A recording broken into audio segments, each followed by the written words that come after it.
මගේ එක කට් වුණාද නෑනේ හරි හරි මම පොඩ්ඩක් ඉස්සරහට යනවා මේ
මෙතන විතරයි ඕනේ.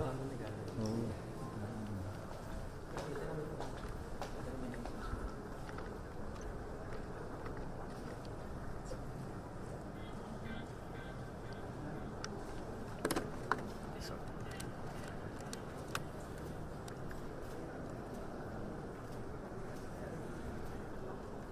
ඔව් එනවා. ඇවිල්ලා ඉන්නේ එළියේ ඉන්නවා.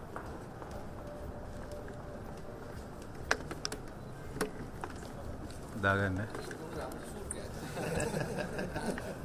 Seafarer.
morning, ladies and gentlemen, and a very warm welcome to all of you to the declaration ceremony of Sri Lanka's National Seafarers Day. We warmly welcome in our midst our chief guest, the Minister of Ports, Shipping and Aviation, Honorable Nimal Siripala de Silva. We also welcome our other dignitaries joining us this morning as we commence with our proceedings.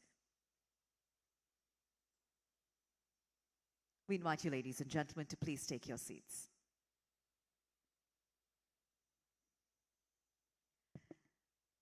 Ladies and gentlemen, in our part of the world, it's customary to begin with the lighting of the oil lamp, signifying an auspicious start to our event. And therefore, to now do the honors of the official lamp lighting, I'd like to invite the following dignitaries to please join us.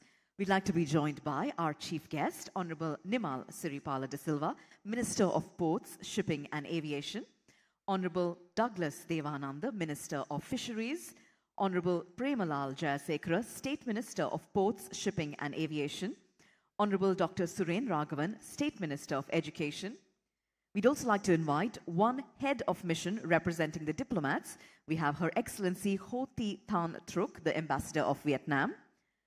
We'd like to invite Mr. KDS Ruan Chandra, Secretary to the Ministry of Ports, Shipping and Aviation, Mr. Anusha Palpita, Secretary to the Ministry of Mass Media, Mr. Ruan Satkumara, Postmaster General, Professor Shan Hongjun, President of Dalian Maritime University, Professor Ryu Dong-Quinn, President, National Korea Maritime and Ocean University, Mr. Ajit Vijay Singha, Director General of Merchant Shipping Secretariat at the Ministry of Port, Shipping and Aviation, Captain Ajit Piris, the President of SINEC Campus, Mr. Keith Bernard, Chairman, Sri Lanka Ports Authority, Mr. W.S. Veeraman, Chairman, Ceylon Shipping Corporation Limited, Mr. Ashok Patirage, Chairman, Sri Lankan Airlines, Mr. G.S. Vithanage, Chairman, Civil Aviation Authority of Sri Lanka. We'd also like to invite a representative from the following: shipping associations, maritime schools, male cadets, and female cadets, a representative each. Thank you very much.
kunda jikunda gata kunda dom takata kunda gatta takata takata takiji takiji takiji takiji aku takata takata jikunda kukunda kunda taji donang.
Well, ladies and gentlemen, that was a resplendent and elegant performance by the Sri Lanka Navy dance troupe, adding great splendor and vibrance to this morning.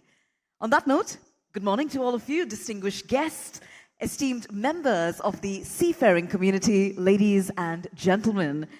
Today marks a significant milestone for all of us gathered here, as this is a day that recognizes the invaluable contributions of our dynamic maritime workforce, the declaration of Sri Lanka's National Seafarers Day. Ladies and gentlemen, I'm sure we all agree that our seafarers play a pivotal role in shaping our nation's maritime heritage as well as in enhancing our nation's global trade connections. The National Seafarers Day is not just about honoring the dedication and the sacrifices of our brilliant seafaring professionals, but this day is also about highlighting the economic impact as well as the strategic importance of the maritime industry to Sri Lanka. With our seafarers contributing significantly to our economy as well as our foreign exchange earnings, it's imperative that we recognize the efforts of our seafarers while we also strive towards further growth and development in the maritime sector. So keeping that in mind, ladies and gentlemen, I'm sure you all agree that the National Seafarers Day is a timely initiative indeed, serving as a platform to showcase the skills, the expertise, as well as the resilience of our seafarers, and also encouraging the younger generation to explore rewarding careers in this vibrant industry.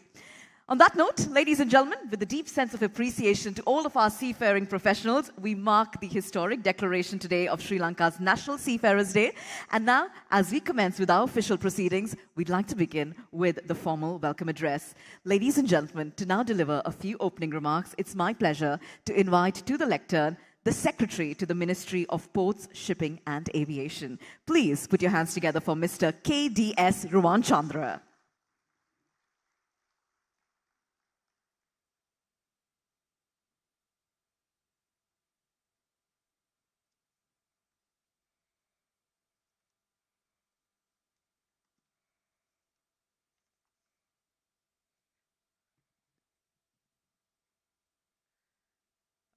If there is a will, there is a way.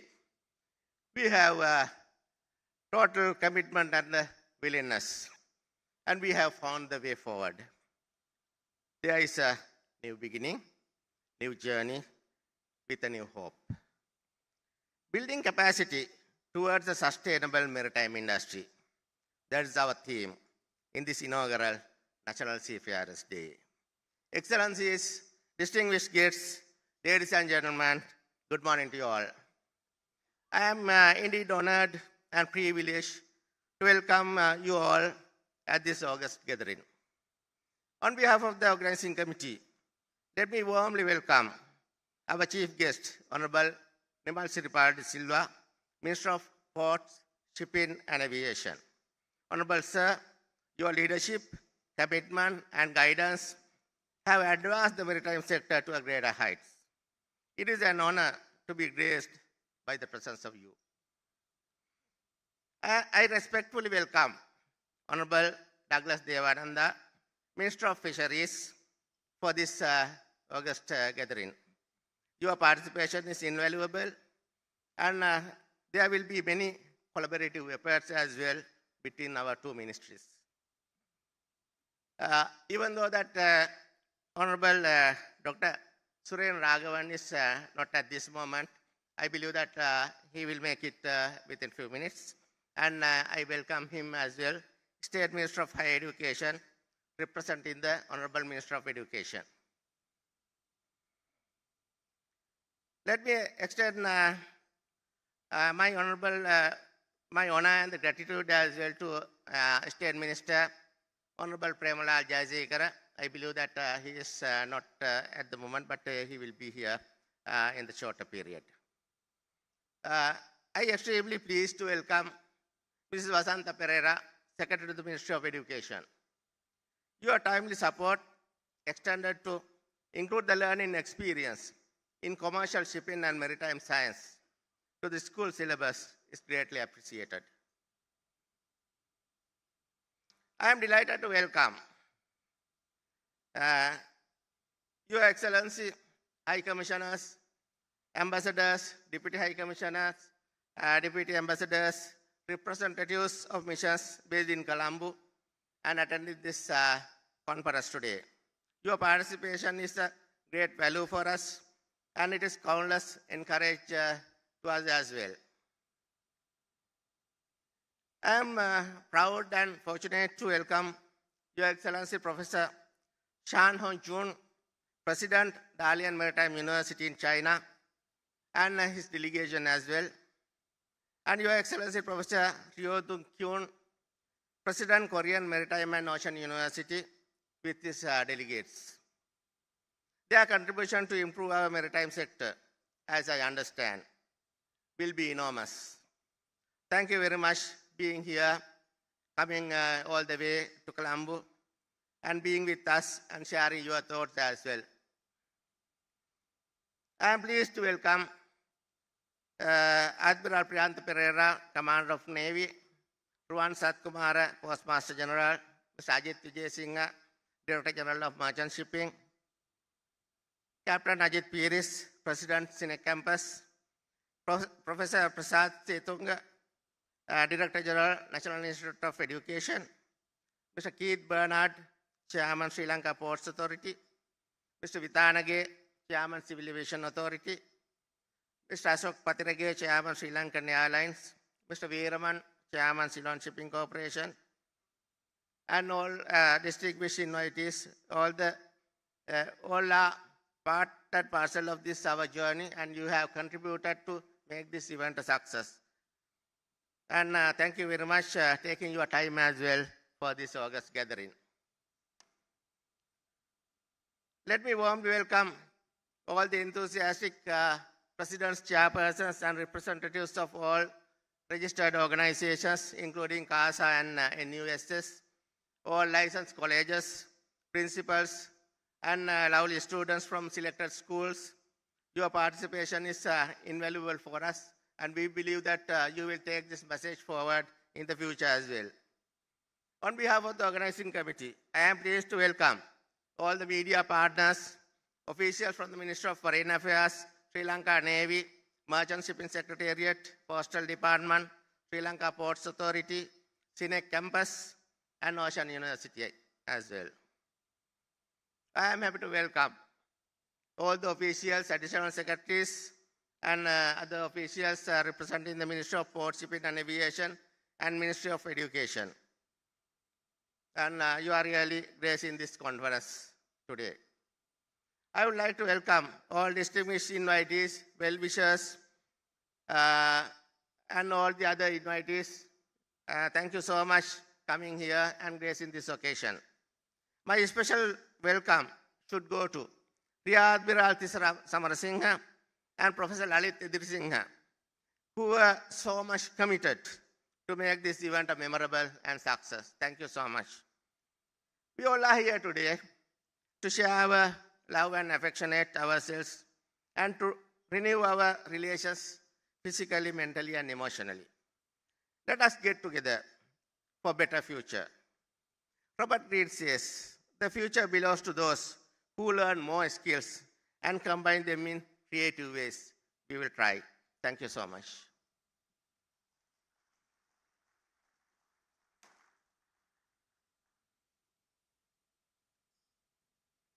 Thank you very much to Mr. KDS Ruan Chandra for warmly welcoming our audience and setting the tone for this morning of celebration and recognition of our wonderful seafaring community.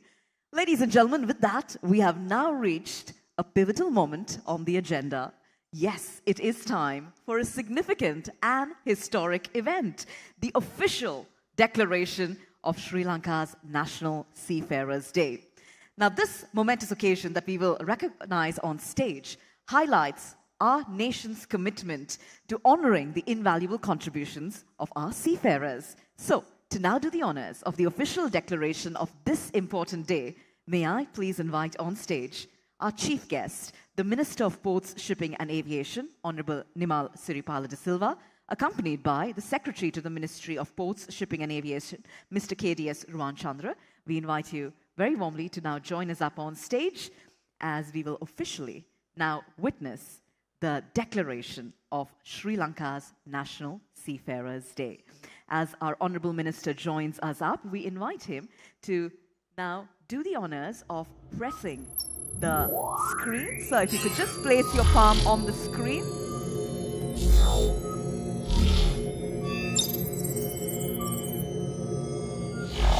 All right, so we have the minister symbolically declaring it with the touch.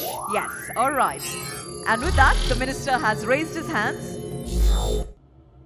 We will now witness the official declaration.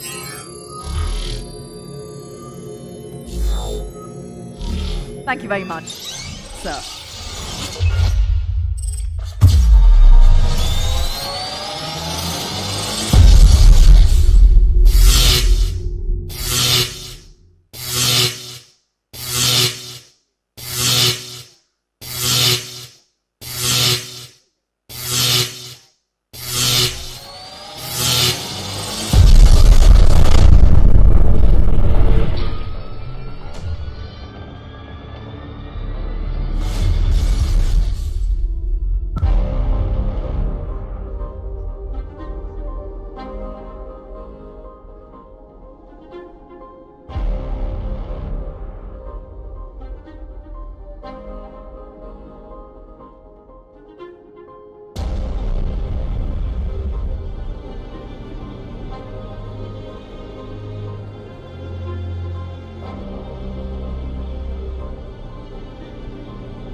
And there we have it, ladies and gentlemen. That is the official declaration of the National Seafarers Day. Let's put our hands together, ladies and gentlemen, as we mark this pivotal moment. We're now delighted to invite the Minister to come and speak a few words before all of you. So with that being said, I now invite our chief guest to do the honors of addressing the gathering. Ladies and gentlemen, let's put our hands together for Honorable Nimal Siripala de Silva.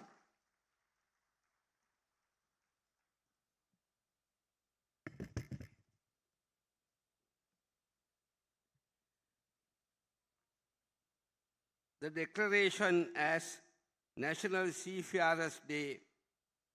On behalf of the stakeholders of the maritime sector, I am honored, privileged and delighted to declare that March 21st is the National Seafarers Day in Sri Lanka. This declaration is an official announcement of the government of Sri Lanka to recognize the contribution made by the Sri Lankan seafarers and to attract youth for higher employment as seafarers. The government facilitates them in all possible ways to perform their duties with dignity and respect. This declaration underscores the immense significance of the maritime industry in our nation's development and prosperity. Seafarers play an indispensable role in ensuring the smooth functioning of global trade and maritime activities. Their dedication, resilience, and tireless effort are well recognized, revealing them as backbone of our maritime industry. In parallel with this significant recognition, I am pleased to declare the commitment of the government to improve their competency, development, professionalism, well-being, safety, and welfare. This day serves an opportunity for all stakeholders to express gratitude and extend appreciation for the invaluable contribution of seafarers to our nation's economy and maritime heritage. Dedication and hard work of seafarers and maritime professionals play a pivotal role in driving our economy, ensuring the smooth functioning of global trade. The Ministry reaffirms its commitment to maritime community to advance the achievement of the sector and fulfill aspiration for the future. Good morning, ladies and gentlemen. Honorable Minister Douglas Devananda, Minister of Fisheries, Secretary to my ministry, Mr. Ruan Chandra, Commander of the Navy, Captain Ajit Piris, the brain behind all these Seafarers Day, and all your excellencies, stakeholders, representatives, students of the Scenic and Ocean University, ladies and gentlemen. It is indeed a great pleasure for me to set up a record in the maritime industry in Sri Lanka, recognizing the service of the seafarers. I am glad when Mr. Ajit Piris and a team of maritime professionals met me 2-3 months ago. They germinated the idea of declaring Seafarers Day in Sri Lanka, which I accepted wholeheartedly. I carried a cabinet memorandum to the cabinet. His Excellency the President and the Cabinet of Ministers, without any hesitation, endorsed the cabinet paper, giving the due recognition to the seafarers. So that is how we were able to declare today as the Seafarers Day. We have a long history of maritime industry, and we are geographically at a very, very pivotal point position in the Indian Ocean. The sailors like Marco Polo came to our country. And there were so many invasions from the foreign nations. They came through the sea. And we also invaded some parts of India by some of our kings. That is also shows the maritime history of our country and how advanced we were in several centuries ago. So we have a proud history. But we have to build on it. Maritime industry, if we do a comparative analysis, China, US, Philippines, and many of our neighboring countries in Southeast Asia, they have reaped the benefit of the sea. They have reaped the benefit of the maritime industry. But we are lagging behind that. We have not promoted the maritime industry, especially in the area of employment. We have about 50,000 seafarers, but in the active service, there are only about 19 to 20,000. But we are training young people who are able to face any challenges in the ocean, because to be a seafarer, you need courage and strength, fearlessness. So therefore, we are happy that now, little by little, our young people are looking for employment in the maritime sector. So therefore, it is very necessary to encourage them and to make facilities available for them, give them the necessary innovative new technology, and have the courses and universities in order to ensure that our naval professionals are in par or par excellence in the field of maritime industry. So that is our vision for the future. Because if you take a country like Philippines, out of the expatriate workers working abroad, about 10% are seafarers. But whereas in our case, it's about 0.01%. So we need to export more seafarers rather than housemaids. So that change should come. So this is an area where there is a greater demand for the seafarers. Therefore, how can we embark upon this venture and ensure our young people become engineers, maritime engineers, marine engineers, and associated with all the various type of employment available in the maritime sector.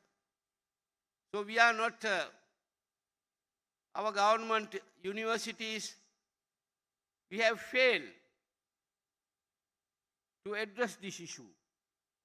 We are producing so much of arts graduates. I don't say that art graduates are not important. But in the international arena and in the job market, there must be a demand.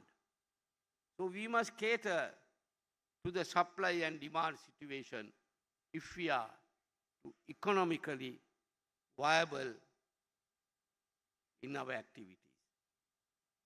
So therefore, Sri Lanka is facing great challenge. How to recover from the economic debacle which we faced 2-3 years ago with the COVID situation and thereafter other issues which arose in our country. So the government of His Excellency Ranil Wickremesinghe has been able to bail out the economy of this country to a certain extent with the assistance of the IMF. But IMF pill is good to cure, but it is very, very painful, especially to the lower middle class and the poorest of the poor. Sometimes we can't survive with the pill they have given, but ultimately we will recover. We will not die. But anyway, we have to undergo these hardships. So as far as the maritime industry is concerned, the primitive maritime industry is no more there. We are going for zero emission, for ammonia, hydrogen, and green energy. So we have to convert our ships, ports, and the total maritime industry to ensure that the zero emission is done. That transformation is not easy. That need a lot of money, scientific innovation, and professionalism. So how are we going to build? Even our ports, our ships, and our services we have to ensure that we make this change very soon. We have to start it now itself. Otherwise, we would be lagging behind the other countries with whom we are competing in the maritime trade. Now our port is very busy due to the activities in the Red Sea, but we can't depend on that forever. But we want to ensure that our ports are efficient and our professionals are efficient professionals. We have to go for more automation in the port activities, so which we are transforming ourselves, all the ports in the country. We are expanding the port activities. I am thankful to the government of India. Recently, His Excellency, the High Commissioner of India came and met me, and he pledged 67.7 million to dredge the KK's harbour and for the breakwater, so that bigger ships can come there, bigger passenger vessels can come there. So we are developing Trincomalee, Gaul, we are developing it as a marina. The expression of interest has already been called. And I hope not only the Colombo port, and the Colombo port, we have a very ambitious program of expanding it. Now the West Terminal 1 is underway, and the ECT is almost been completed by the end of this year. Then one of the deepest terminals in our port, and West Terminal number 2 is available for any entrepreneur to come and take it. And in the North Port development, we have an ambitious program of setting up another four terminals in the Port of Colombo. So we are looking for expansion. The number of TUs which we are handling, 8.5 million, we want to increase it to 15, then to 20, 25, and 30 million. Those are our targets, which will contribute immensely to the national economy for the forex crisis. And you must be wondering, people were blaming the government when the dollar was 460 rupees parity rate. Now it has come to 299. But there are only no people to praise the government. This change did not just come, but it was done through hard work, dedication, and sacrifice. His Excellency the President and the government sacrificed our political future to build the country. We were not worried about what will happen in the elections. We went through the IMF deal. We swallow the bitter pill. But we are happy that we are in the verge of emancipating the nation from the economic crisis. So therefore, maritime industry is an industry which can contribute, I think. Now we are getting from the expatriate labor about 8 billion to 10 billion US dollars. I think if we develop this industry from seafarers alone and from the maritime industry alone, we can make this total amount. So we can double the expatriate income. But of course, there has to be certain change in the rules, which I have already taken steps. For the ship registration,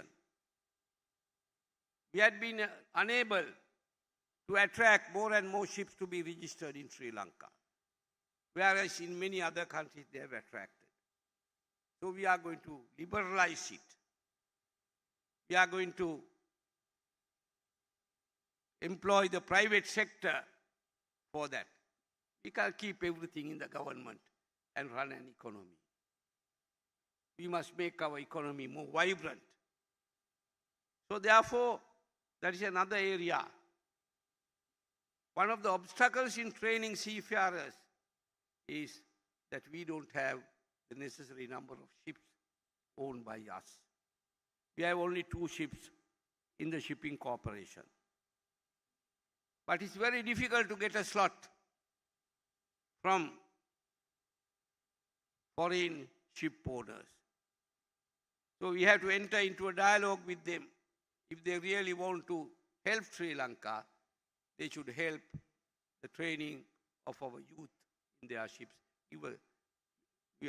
We can give them the theoretical training in all these campuses, but at the same time, for the practical training, we need ships. They must be accommodated in the ships. So that is one of the obstacles which I have witnessed in why the process is slow. So sometimes these young people, having studied in an academy for 1 or 2 years, they are frustrated. They have to wait for a long, long time to ensure that they get the rating, they get an opportunity for training on board. So that is one of the problems which you are facing. Another thing, people are not aware. Young people are not aware. They just think going for a computer class and getting and training for 6 months, they have achieved everything in computer science, whereas it is not. So therefore, we have to educate. That's why I am happy the Secretary to the Ministry of Education, Vasanta Perera, who is working very closely with our ministries here, in order to attract more and more youth. This can be included in some way in the school curriculum about the maritime industry also, which will stimulate and catalyze the young people passing out of the schools after O-level or A-level, so that they can join many of the shipping academies, etc. And in the same time,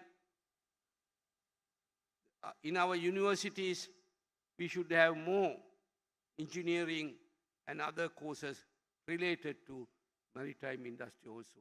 That is why we are in collaboration with the Education Ministry in order to ensure that we will prepare the necessary background to attract the young school leavers for this profession. And in the same time, I must say, our economy is growing, but in the same time, our ports will get the automation part done. We are already in the process of going for a port community system in the port of Colombo, which I am pressing all the time because which is lacking in our port. But of course, sometimes people are blaming us for things which we are not responsible. Last 2-3 days, I am getting so many telephone calls. What is the problem in the port? We can't clear our goods. I said that has nothing to do with me or my ministry. It is because of the go-slow action of the custom officers. Because they are getting a very poor pay, no? They are getting a very, very poor pay. So they are going for trade union action. The people who get the rewards and who get the highest salaries and earnings, officially and non-officially, they are the people who go on trade union action. It's a scenario which we have to face in Sri Lanka. So therefore, it is very necessary that we should not destroy the maritime industry. The ships coming here, about 17 ships were turned away with the Aragalaya. Some people are praising Aragalaya. Why I am opposed to Aragalaya was that it affected badly for our maritime industry. All the stakeholders here know what effort we did thereafter to ensure that all the big shipping lines will come back to Sri Lanka once again after their ships were sent away. So those are the certain inherited problems which we have in developing a sector. So therefore, with the public-private partnership, I think we will be able to develop this area. And I am very happy. As the Minister of Ports and Shipping, I have embarked upon this landmark project and declare a Seafarers Day, which is of a personal pride and satisfaction to me, because I could do it within my period of my tenure of office, for which I am very proud of, because we have recognized the importance of the seafarers also. So with that note, I am thankful to Mr. Ajit Pires and his team and all the people who assisted him. All of you are here, and for this very elaborate occasion with very high profile recognition for the seafarers, because sometimes they think seafarers are not worth. No.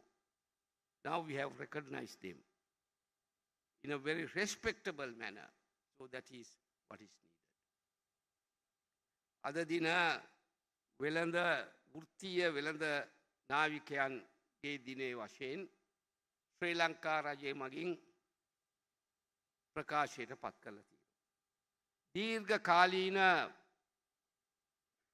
නාවික ඉතිහාසයක් තියෙන අපේ රටේ අද තමයි අපිට පුළුවන් වුණේ නාවික දිනයක් ප්‍රකාශයට පත් කරන්න. මෙය අප විසින් අතහැර තිබූ තත්ත්වයක්. ඒ තත්ත්වය නිවැරදි කිරීමට රනිල් වික්‍රමසිංහ මැතිතුමාගේ නායකත්වයෙන් යුත් අපේ රජයට අවස්ථාවක් ලැබීම ගැන මම පෞද්ගලිකව සතුටු වෙනවා. මා නාවික අමාත්‍යවරයා වශයෙන් කටයුතු කරන අවධියේදී මෙය ඉතා කෙටි කාලයක් තුළදී ඉටු කර දීමට පුළුවන් වීම පිළිබඳව. මෙසේ මේ දිනේ ප්‍රකාශයට පත් කිරීමෙන් අපි අදහස් කරන්නේ වෙළඳ නාවිකයන්ගේ සේවාව අගය කිරීම. ඒ වගේම වෙළඳ නාවික සේවාව සඳහා ඒ ක්ෂේත්‍රයේ සඳහා අපේ තරුණ තරුණියන් යොමු කිරීම. මං තරුණියන් කියලා කිව්වේ විශේෂයෙන්ම දැන් මේ නාවික ක්ෂේත්‍රයේ තුල තරුණියන්ගේ සේවාව සඳහා විශේෂ තැනක් ලැබෙනවා. බොහෝ කාලයක් තිස්සේ ඔවුන් කොන් කරලා තිබුණා. නමුත් අපට එම සමබරතාවය ඇති කර ගැනීමේ අවශ්‍යතාවය අපට පෙන්නලා දීලා තියෙනවා. ඒ නිසා අපි ඒ පිළිබඳවත් සුවිශේෂී සටහනක් දාන්න ඕන. අපි හවුස්මේට්ස් ලව ගෘහ සේවිකාවන් පිටරට යවනවට වැඩිය අපිට පුළුවන් නම් අපේ කාන්තාවනුත් මේ නාවික ක්ෂේත්‍රයේ පුහුණුව ලබා දීලා යවන්න මං හිතනවා ඒක ඊටාම ගෞරවනීය ආකාරයට අපිට කරන්න පුළුවන්. ඒ නිසා අපිට අවශ්‍යයි මේ ක්ෂේත්‍රයේ තුලින් අපේ වැටී තිබෙන ආර්ථිකය ගොඩ ගැනීම සඳහා අවශ්‍ය ශක්තිය ලබා දෙන්නට. මොකද අපේ භූගෝලීය වශයෙන් ඉන්දියන් සාගරයේ ඉතාම වටිනා කේන්ද්‍රස්ථානයක සිටියත් අපිට මේ නාවිකයන් පුහුණු කිරීමේ වෙළඳ නාවිකයන් බිහි කිරීමේ කර්තව්‍යයේදී අපි ඉන්නේ බොහෝ රටවල්ට වඩා ඉතාම පිටුපසින්. පිලිපීනය වගේ රටවල් ගත්තොත් ඔවුන්ගේ විදේශ රැකියා කරන අයගෙන් 10% පමණ මේ ක්ෂේත්‍රයේ සේවය කරන අය. අපේ තියෙන 0.0.01 පමණ. ඒ නිසා මේ ප්‍රමාණය අපි වැඩි කරගන්නට ඕන. මේ සඳහා යම් බාධක තියෙනවා. අපි වැඩියෙන් ශ්‍රී ලංකා දජය යටතේ නෞකා ක්‍රියාපදිංචි කිරීම කරන්න ඕන. අපිට නෞකා 50 ක්‍රියාපදිංචි කරන්න පුළුවන් නම් එක නෞකාවකින් 10 දෙනෙකුට අපිට පුහුණුව ලබා ගන්න පුළුවන් නම් නාවිකයන් 500ක් අපිට පුහුණු කරන්න පුළුවන් මාස 6කට. ඒ නිසා එවැනි නව ක්‍රමවේදයක් සඳහා අපි යන්නට ඕනේ. එයින් අපිට ලැබෙන මූල්‍යමය වාසිය නෙවෙයි මූල්‍යමය අවාසියක් වුණත් අපේ තරුණයන්ට පුහුණු වීමේ අවස්ථා ලබා දීම සඳහා අවශ්‍ය ක්‍රමවේදයන් ඇතුළත් කරලා දැන් අපි කැබිනට් සංදේශයක් ඉදිරිපත් කළා. ඒ සඳහා පෞද්ගලික අංශයේ සමග ජාත්‍යන්තර වශයෙන් මේ නෞකා ලියාපදිංචි කිරීමේ ශ්‍රී ලංකා ජදය යටතේ නෞකා ලියාපදිංචි කිරීම සඳහා සුවිශේෂ සහනයන් රාශියක් දීලා. We have given number of concessions to register under the Sri Lankan flag. ඒ නිසා ඒ ගැනත් මම සතුටු වෙනවා. අපිට ඉදිරි අනාගතයේදී ඒ කටයුත්තත් අපිට කරන්න පුළුවන් වෙයි. ඒ නිසා මම ඉතාමත්ම ස්තුතිවන්ත වෙනවා කැප්ටන් අජිත් පීරිස් මැතිතුමා සමග එකතු වෙච්ච අපේ මේ කණ්ඩායම. එතන ඉන්නවා ඒ කණ්ඩායමේ සමාජිකයන් ගණනාවක්. ඒ සියලු දෙනාගේම සාමූහික ප්‍රයත්නයකින් ඉතාමත් උත්කර්ෂවත් ලෙස නාවිකයන්ගේ ගෞරවත්වය ඉහළින්ම රැකෙන පරිදි ඔවුන්ට ගෞරවයක් ලැබෙන පරිදි මෙවැනි උත්සවයක් ඉතා ඉහළින් සංවිධානය කිරීම පිළිබඳ ඒ සියලු දෙනාටම මගේ ස්තුතිය පුද කරමින් මේ ක්ෂේත්‍රයේ අපි උත්සව පැවැත්වීම පමණක් නෙවෙයි අපි ඊළඟ අවුරුද්දේ උත්සවය පවත්වනකොට අපි මේ ක්ෂේත්‍රයේ තුල අපි ලබාගත් ප්‍රගතිය පිළිබඳව අපි අනිවාර්යයෙන්ම සමාලෝචනයක් කරන්න ඕන. අපි කොච්චර නාවිකව පුහුණු කරලා තියෙනවද? නාවිකයන්ගේ ආරක්ෂාව, නාවිකයන්ගේ සුරක්ෂිතතාවය, ඔවුන්ගේ වැටුප් දීමනා පිළිබඳ වර්ධනය, ඔවුන්ගේ සෞඛ්‍ය හා ඔවුන්ගේ පවුල්වල සුබ සාධනය කියන මේ සෑම කරුණක් ගැනම අපි එන වර්ෂයේදී යම් වාර්තාවක් අපේ නාවික ලේකම් කාර්යාලයේ සකස් කරන්නට ඕන. කරලා අපිට ඉදිරිපත් කරන්න ඕනේ අපිට යම් ප්‍රගතියක් තියෙනවා. එහෙම වුණොත් අපිට සතුටු වෙන්නට පුළුවන්. නැත්නම් අපි මෙවැනි අගයීමක් කරලා විසිර යාමෙන් පමණක් අපිට සතුටු වෙන්නට පුළුවන් කමක් නැහැ. ඒ නිසා ඒ සඳහාත් ඔබ සියලු දෙනාම එකතු වෙලා ක්‍රියා කරයි කියන බලාපොරොත්තුවෙන් මෙම උත්සවයේ ප්‍රධාන ආරාධිත අමුත්තා වශයෙන් මට ආරාධනා කිරීම ගැන ස්තුතිවන්ත වෙමින් මෙතන ඉන්නවා ඉතාම අපේ වැදගත් ඉතාම කාර්ය බහුල පුද්ගලයන් රාශියක් අපේ නාවික හමුදාවේ හමුදාපතිතුමා අමාත්‍යංශ ලේකම්වරුන් අපේ ඩග්ලස් දේවානන්ද ඇමතිතුමා සහ අනිකුත් සියලුම ක්ෂේත්‍රයන් නාවික ක්ෂේත්‍රයේ අදාළ ක්ෂේත්‍රයන් නියෝජනය කරන සියලු දෙනාම ඔබගේ අද දවසේ වැඩ කටයුතු පසෙක තබා මේ වෙළඳ නාවිකයන් ඒ සේවාව අගය කිරීමට පැමිණීම ගැන විශේෂයෙන්ම ඩිප්ලොමැටික් කොමියුනිටි අපේ ඒ සියලු දෙනාටමත් රාජ්‍ය තාන්ත්‍රික ඒ අය සියලු දෙනාටමත් ඔබ සියලු දෙනාටමත් අපේ අමාත්‍යාංශය වෙනුවෙනුත් රජය වෙනුවෙනුත් ස්තුතිය පුද කරමින් මගේ කතාව අවසන් කරනවා. සියලු දෙනාටම සුබ දවසක්.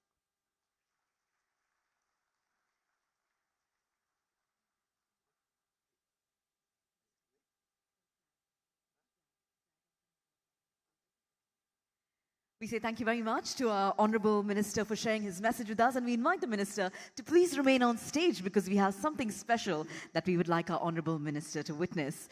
Ladies and gentlemen, today as we honour our present seafaring heroes, we also celebrate the promise of the future, which means the next generation of seafarers. So it's now with immense pleasure that we invite on stage two young cadets representing the future generation to now join us as they will present the flag of national seafarers to the audience in the presence of our Honourable Minister, and they will proudly rig the flag on stage. So with that being said, we now have our two young cadets joining us up.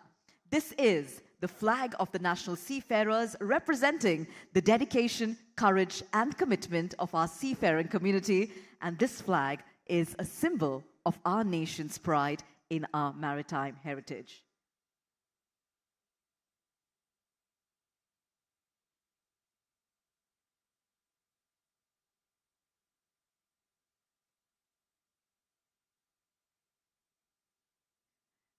This is the first time, of course, that this flag is being unveiled before the public, and we take immense pride as we take a look at this flag for the very first time. We have two young cadets doing the honors of the same, and we trust that in this next generation of seafarers, the maritime heritage of our country is in safe hands.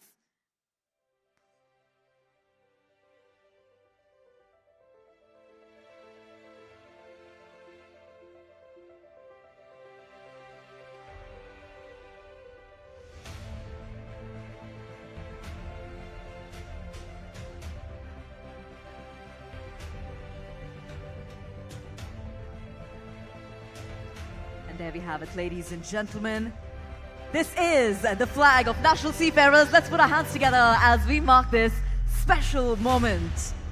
A wonderful symbol upholding our maritime legacy and excellence. And with that we say thank you very much to our young cadets on stage. So we have a few more awards to be presented.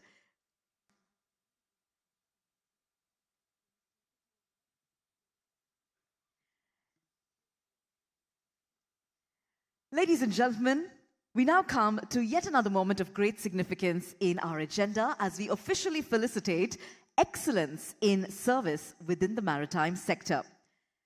This award is presented by the Ministry of Ports, Shipping and Aviation, and it's a prestigious recognition bestowed upon two individuals today as a testament to their exemplary dedication to the seafaring industry. Now, we'd also like to make mention that we do have 3 other categories that are currently being evaluated for recognition of other seafarers, and those recipients of the awards will be notified in due course. So with that being said, ladies and gentlemen, to now read out the citations of the 2 award recipients this morning, may I invite on stage Ms. Harshani Sirinama, Director Development, Ministry of Ports, Shipping and Aviation. We warmly welcome you, ma'am, to do the honors of telling the audience about our two worthy award recipients.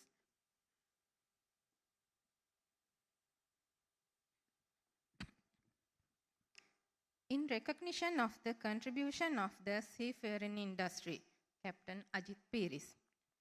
Captain Ajit Piris started his seafaring career 50 years back in 1974 as an officer cadet with Ceylon Shipping Corporation and served on board an Indian state training ship Rajendra on a scholarship from CSC. He sailed with CSC in all ranks ranging from cadet to ship captain before joining a German shipping company. He was appointed captain of a foreign-going Class 1 ship at age of 28. He embarked ashore to join Sea Line Shipping as MD and chairman and transformed it into the most diversified shipping company, the Sea Line Group of Companies. He is founder of Sinek Maritime Campus, the largest maritime training institute in Sri Lanka, which has produced over 300 captains, over 200 chief engineers, over 1,400 management level officers, over 1,700 operational level officers, and nearly 11,000 ratings. Under his leadership, the maritime training expertise was taken overseas to manage the state-owned training academies in both Fiji and the Seychelles. Captain Ajit Piris has travelled extensively overseas to build close relationships with shipping principals to create new employment opportunities for seafarers. These efforts have resulted in the crew pool managed by Sea Line Shipping to reach over 5,000 seafarers, which is a significant percentage of the total active crew pool of Sri Lanka. During the COVID pandemic, he played a key role in establishing the protocol to facilitate seafarer repatriation to ease the dire situation the entire world and trade was facing at the time. Seafarers of all nationalities were treated with the respect and dignity for seafarers to continue to provide their vital services to keep the world economy moving. He was also instrumental in introducing the Chartered Institute of Logistics and Transportation professional training courses to Sri Lanka with the focus to upskill the professionals in the logistics sector, which is directly linked to the shipping industry. He was instrumental in setting up professional bodies including Nautical Institute, Association of Seafarer Recruiting Agents, Association of Lanka Maritime Training Institutes. He has served as President of the Company of Master Mariners, Chairman of Ceylon Association of Ships Agents, and has been a member of the committee appointed by His Excellency, the President of Maritime Affairs 2009-2019. He has also served in the following key positions: Member for Advisory Board appointed by the Minister of Ports and Shipping, Member for Select Committee on Maritime Affairs of Ceylon Chamber of Commerce, Member for Advisory Committee of CASA. He is attached to the following professional bodies as Fellow to the Nautical Institute, UK, Fellow Chartered Institute of Logistics and Transport, UK, Fellow Certified Professional Manager. Currently, he serves as Executive Chairman, Ceylon Group of Companies, Chairman and President, Sinek Campus, and is the Chairman, ASTRA, Chairman of the Advisory Committee on Education Services appointed by the Minister of Trade. At this inaugural National Seafarers Day, Captain Ajit Piris is felicitated for his exemplary service to the entire maritime industry.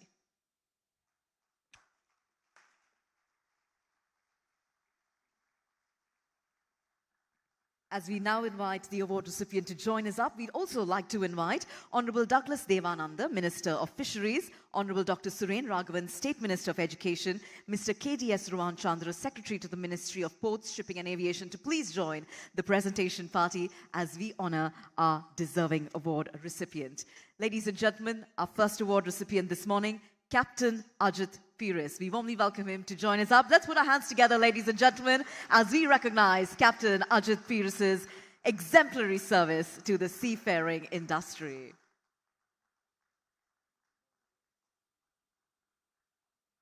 We warmly welcome our dignitaries now to do the honors of presenting this wonderful recognition to Captain Ajit Pires. Once again, ladies and gentlemen, can we please hear a resounding round of applause for Captain Ajit Pires. Thank you, sir, for your extraordinary service at sea. We do have one more award recipient. I invite Madam to do the honors of introducing the next recipient to us.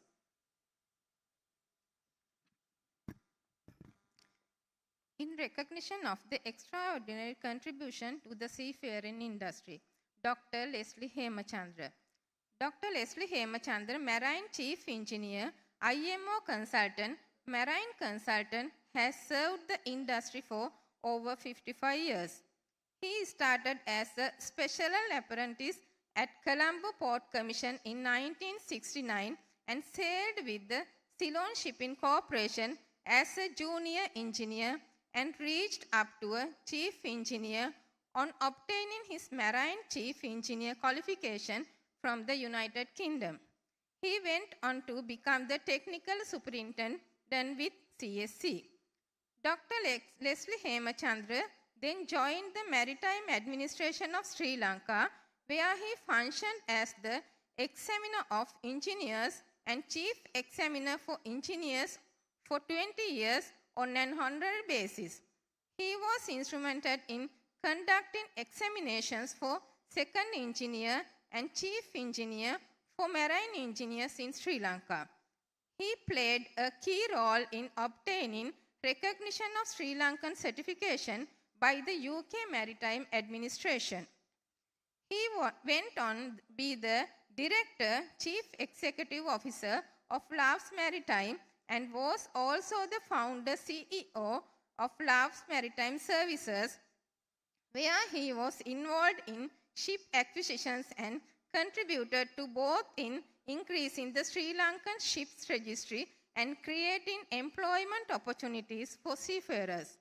This has contributed towards increasing the pool of seafarers specialized in sailing on gas carriers. He functions as a consultant to International Maritime Organization since 2006 and has conducted numerous trainings for member states and has been involved in evaluating maritime education, training, and assessment reports of over 100 countries on behalf of IMO under STCW Convention 1978 as amended. Also, in the capacity as an IMO consultant, Dr. Hemachandra has conducted numerous training programs globally on implementation of the STCW Convention, training of trainer assessor, flag state implementation, port state control including ship inspections, IMO member state auditor training, and has conducted need assessment on maritime education and training in various countries, to name a few. As one of the senior lead auditors of IMO under IMO's member state audit scheme, he has conducted the highest number of audits of IMO member states, including USA, China, New Zealand, South Korea, Hong Kong, India, Pakistan, Bulgaria, Isle of Man, Iran, Russia, North Korea. Dr. Leslie Hemachandra obtained his DBA in Business Administration, majoring in Ships Management and Port Administration. He is attached to the following professional bodies as member for Society of Naval Architects and Marine Engineers in USA, Associated Fellow, Nautical Institute in United Kingdom. Dr. Hemachandra is being felicitated as the inaugural National Seafarers Day for his exemplary service to the seafaring industry. With that, we now invite our award recipient to please join us up, Dr. Leslie Hemachandra, Marine Chief Engineer and International Maritime Organization Consultant. So we warmly welcome you on stage as we now present to you this token as a testament to all of your exemplary service to the seafaring industry. We now invite our Honorable Minister, our chief guest, to do the honors of presenting this token. Ladies and gentlemen, let's hear your applause for Dr. Leslie Hemachandra, Marine Chief Engineer and International Maritime Organization Consultant. Thank you very much, sir, for your service on the sea. And with that, we would now like to thank all of our dignitaries on stage. Thank you. You may feel free to take your seats in the audience. Ladies and gentlemen, as we congratulate our recipients on their well-deserved recognition, up next, it's now time for a captivating visual experience. We're now ready to showcase before all of you, ladies and gentlemen, the theme video of the National Seafarers Day. This video has been produced by the Sri Lanka Ports Authority. So now, let's take a look at this dynamic world of maritime advancements and innovation. Let's see what the video has in store.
මම captain Gamini Wilson වෙළඳ නාවික කපිතාන්වරයෙක් හැටියට දැනට මෙම ක්ෂේත්‍රයේ වැඩ කරනවා.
Well, there we had it, ladies and gentlemen. That was an insightful theme video produced for National Seafarers Day by the Sri Lanka Ports Authority, and we thank them for so exquisitely capturing the essence of the maritime industry and showcasing the dedication of our seafarers. Well, ladies and gentlemen, up next, it's our privilege to hear from the Director General of Merchant Shipping at the Merchant Shipping Secretariat, Ministry of Ports, Shipping and Aviation, Mr. Ajit Vijay Singha. Today, in his address, Mr. Vijay Singha will talk to us about the seafaring industry and the indispensable role played by the Ministry of Ports, Shipping and Aviation. So with that introduction, ladies and gentlemen, let's now welcome on stage Mr. Ajit Vijay Singha. Let's put our hands together, ladies and gentlemen.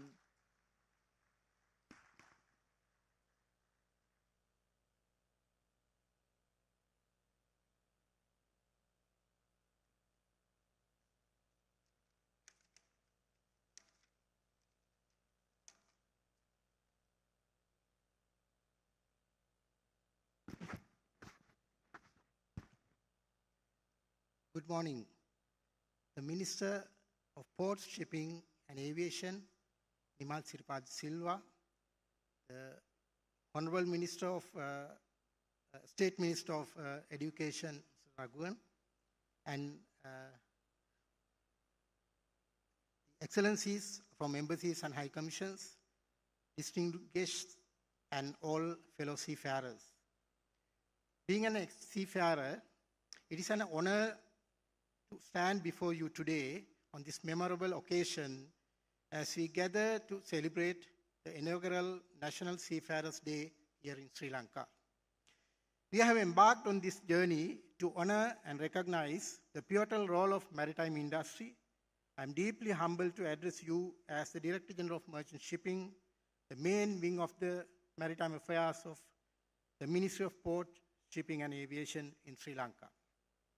Today, as we mark March 21st as a National Seafarers Day, we not only celebrate the rich maritime heritage of our nation, but also acknowledge the tireless effort and sacrifices of all individuals who contributed to the vibrancy of our maritime industry. The complexity of our responsibilities in maritime governance, regulation, and facilitation is deepened since the Merchant Shipping Secretariat serves as the focal point of the International Maritime Organization of Sri Lanka. Monitoring and overseeing the ships flying the Sri Lankan flag, ships using our ports of other flags, activities related to the maritime training institutes and seafarers, and licensing of shipping agents, ensuring compliance with the national and international standard are few of the responsibilities we are entrusted with. Issuance of vital documents for seafarers such as CDCs, COCs, COPs, as well as SIDs are among them. These documents are not merely pieces of papers. These are credentials to employment opportunities for our seafarers, enabling them to embark on voyages across the globe, contributing to the essential transportation network while supporting their families. More importantly, our seafarers become a major shareholder of teams supporting the national economy at this crucial hour in the country. During this brief history, Sri Lanka generated thousands of professional seafarers into the global maritime industry.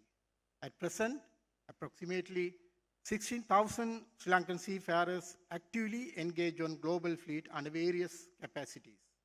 Our future vision is to increase the number of Sri Lankan seafarers up to 50,000 by 2030. As we gather here today, it is imperative to recognize the indispensable role played by the Merchant Shipping Secretariat in safeguarding the rights, safety, as well as welfare of our seafarers. We are committed to uphold the highest standard of maritime safety, security, and environmental protection, ensuring that our seafarers operate in conducive and safe working environment. In this context, we have instituted a social security scheme known as Navikea with the statutory support of the Social Security Board in compliance with the mandate of the ILO Convention MLC 2006, ensuring holistic well-being of our seafarers. Furthermore, our office serves as a beacon of hope and opportunity for the aspiration of seafarers, providing training, certification, and pathway for career advancement to enable them to thrive in this dynamic industry. The above expressions will not be limited to just the words we spell today. We continue to be actively engaged in finding and securing mandatory sea training opportunities on board ship, one of the major hurdles for our youngsters to enter into this industry. We have recently initiated a program by utilizing available resources at present to provide this mandatory training on board with the collaboration of our local fleets, with the hope of delivering approximately an additional 400 certified youngsters to the National Seafaring Pool this year onward. Another step that we have taken to organize this vital conference to get the focus of global players in seafaring industry, emphasizing the huge potential of Sri Lanka to produce professional seafarers to global seafaring. Meanwhile, we have been exploring the many emerging opportunities for women to join the seafaring industry, aligning with the worldwide movement towards gender equity in professions. Therefore, we make every effort to inspire young girls to pursue careers in this field despite the cultural barriers in society encouraging their parents. Furthermore, under the direction of Honorable Minister of Port and Shipping and Aviation, as well as the Secretary to the Minister, we are actively involved in initiatives to encourage foreign ship owners to register their vessels under the Sri Lankan flag. We are well aware that promoting and increasing the number of ships in our flag is a tiring task, as the global giants are already stabilized in this business, providing attractive incentives to the ship owners. With all these initiatives, however, our courage is to compete with them with courage. With all these initiatives, we hope to open more avenues for our youngsters to find more opportunities in the global seafaring market. We believe this generates extra forex revenue, making a substantial impact on the national economy in this crucial financial situation of the country. Finally, on this significant occasion, let us reaffirm our commitment to the maritime sector and pledge to continue our unwavering support for seafarers. Together, let us make a safe passage towards a prosperous and sustainable maritime future for our nation and the world. Thank you.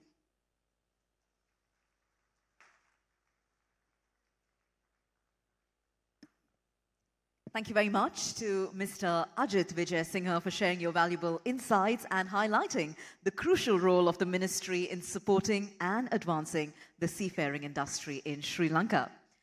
Ladies and gentlemen, up next, we are delighted to announce a special moment in today's proceedings, and that is the issuance of the first day cover honoring the seafaring industry and the invaluable contributions of our maritime community. Now, this commemorative stamp issued today by the Philatelic Bureau, Department of Posts, Sri Lanka, serves as a lasting tribute to the dedication, skill, and perseverance of our seafarers. As we get ready to do the official issuance of the first day cover, we would like to acknowledge and express our gratitude to the following esteemed individuals for their invaluable contribution towards the cover. We express our appreciation to Honorable Dr. Bandala Gunawardena, our Minister of Mass Media, Honorable Shantha Bandara, State Minister of Mass Media, Mr. Anusha Pelpita, Secretary to the Ministry of Mass Media, Mr. Ruwan Satkumara, Postmaster General, Mr. Rajata K. Ranasinghe, Deputy Postmaster General Operations, Mr. Sisira Kumara Valalavita, Deputy Postmaster General, Western Province South, Mr. L.G.N. De Silva, Director, Philatelic Bureau, and Mr. P.C.C. Pereira, Divisional Superintendent of Posts, Colombo North. We say thank you to all of them for their contribution in making this commemorative stamp possible. With that, we now invite on stage the officials from the Philatelic Bureau, Department of Posts, Sri Lanka, as they will now do the honours of unveiling the first day cover commemorating Sri Lanka's National Seafarers Day.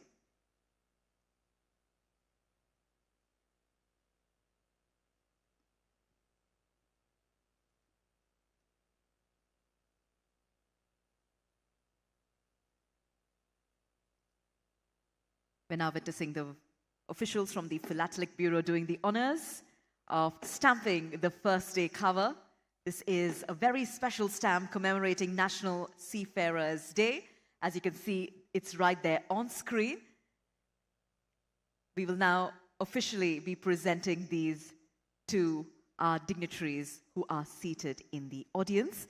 We warmly welcome our officials to now join us in the audience and do the honours of presenting this to the following dignitaries: Honourable Nimal Siripala de Silva, Minister of Ports, Shipping and Aviation; Honourable Douglas Devananda, Minister of Fisheries; Honourable Premalal Jayasekara, State Minister of Ports, Shipping and Aviation. We will be presenting this to all of them.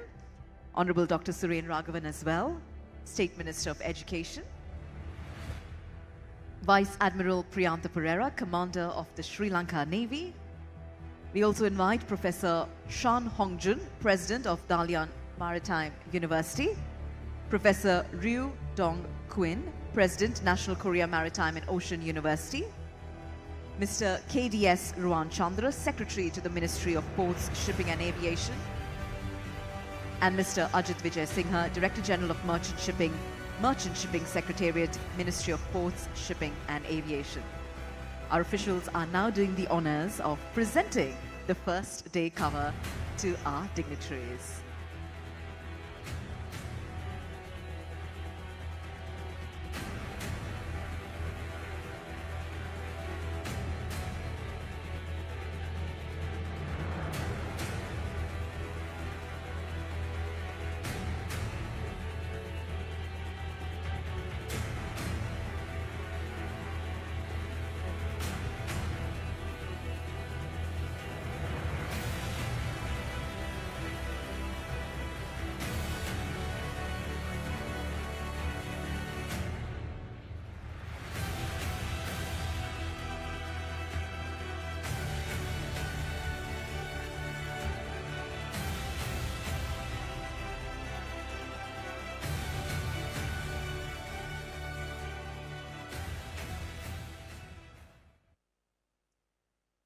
With that, we say thank you very much to our officials from the Postal Department of doing the honours of issuing the first day cover and commemorative stamp. On that note, ladies and gentlemen, we are delighted that gracing this special occasion this morning, we have the honour of the presence of the State Minister of Education, Honourable Dr. Suren Raghavan. It's now our pleasure to invite our State Minister of Education to address the gathering. Ladies and gentlemen, let's put our hands together for Honourable Dr. Suren Raghavan.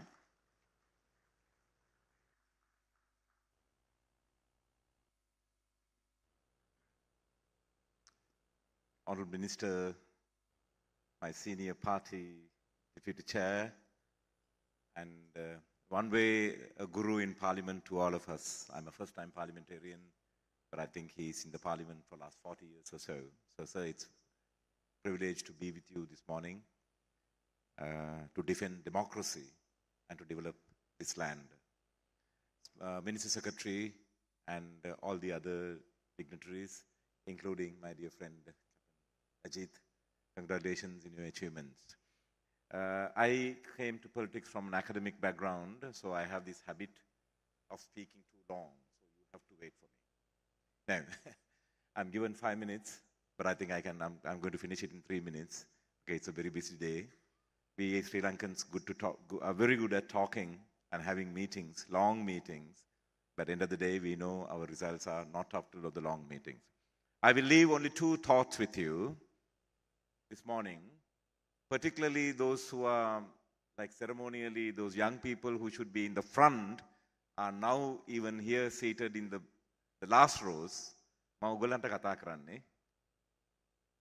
Mirate itihasaya saha itihasika gaman maga wenas wunu itihas me nutana itihasaya pilibanda liya tibenawa mahavamse. එය පටන් ගන්නේ මුහුදු ගමන් ගිය කුමාරයෙක් පිළිබඳව. The Mahavamsa, the great epics, records the Sri Lankan civilization was turned by the arrival of Prince Vijaya and his people. And there we ushered another totally new civilization in this island. Just 2 hours ago, I read that India, our neighbor, had won the right to explore the Indian Ocean beyond our economic zone, which lies beyond our economic zone under the IAS, International Seabed Authority, which is the part of the Law of the Sea Convention of the UN. විජයගෙන් පටන් අරගෙන අද වෙනතුරුත් අපි මුහුද දිහා බලලා තිබෙන්නේ මාළු අල්ලන්න පුළුවන් තැනක් හැටියට විතරයි. ඉඳලා හිටලා නැවක් එකක් ගන්නවා. එන නැව් වලට සත්කාර කරන්න වරායක් තියෙනවා.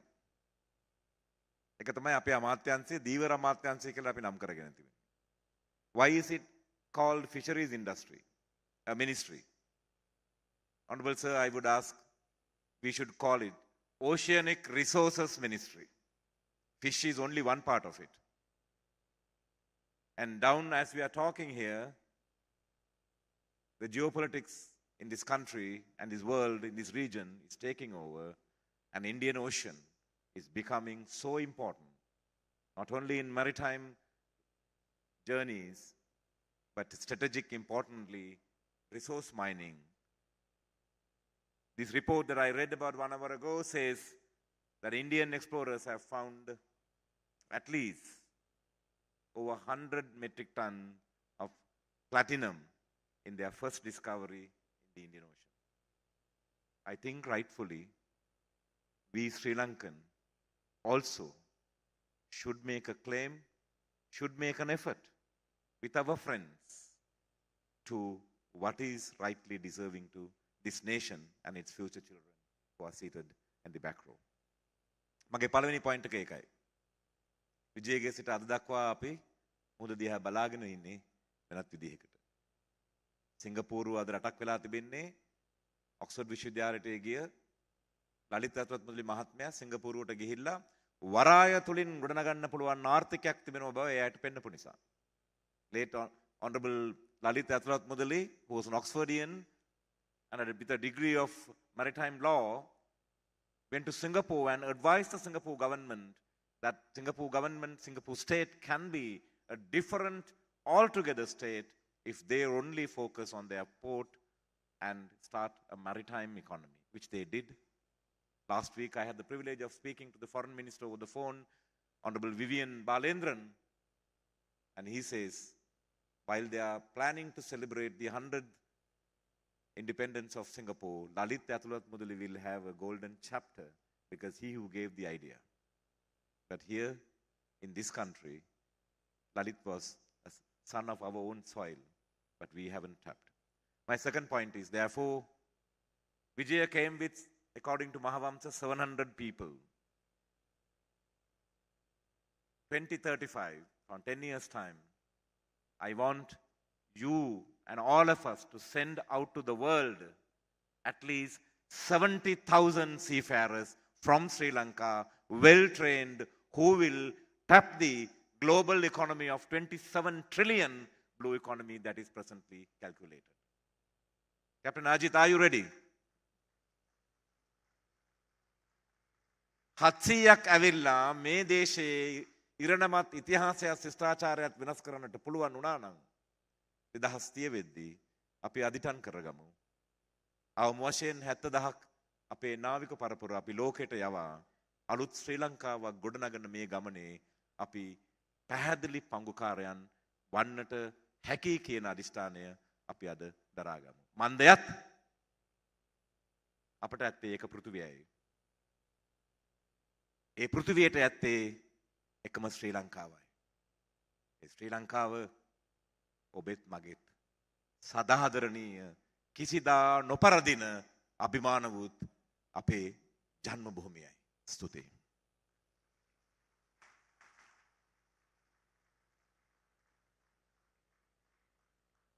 We say thank you very much to Honorable Dr. Suren Raghavan for sharing his thoughts with us.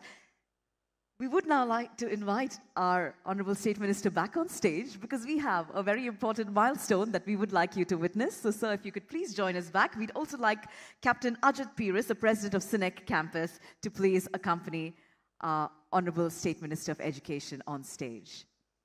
Ladies and gentlemen, we are thrilled to announce today a momentous achievement that marks a historical landmark for seafarers in Sri Lanka. For the first time ever, the Ministry of Education has approved a degree program specifically designed for seafarers. We're delighted to announce that this prestigious degree awarding status for the program has been granted to SINEC Campus, making it the only institute in Sri Lanka capable of offering this degree. So to commemorate this milestone, we now invite the State Minister of Education, Honorable Dr. Suren Raghavan, to formally hand over the Gazette notification to Captain Ajit Peiris, the President of SINEC Campus, symbolizing the official recognition of this degree program. Ladies and gentlemen, let's put our hands together. This is the official declaration of the degree program specifically designed for seafarers, a first in Sri Lanka.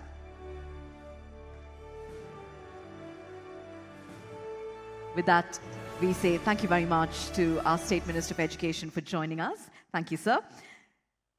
Up next, I do hope Captain Ajit Peiris is ready to join us because he will be addressing the gathering. And today, Captain Ajit Peiris will speak to us on a topic of great importance, and that is seafarers training and education, the historical landmarks and shipping industry perspectives. Ladies and gentlemen, let's put our hands together for the President of SINEC Campus, Captain Ajit Peiris.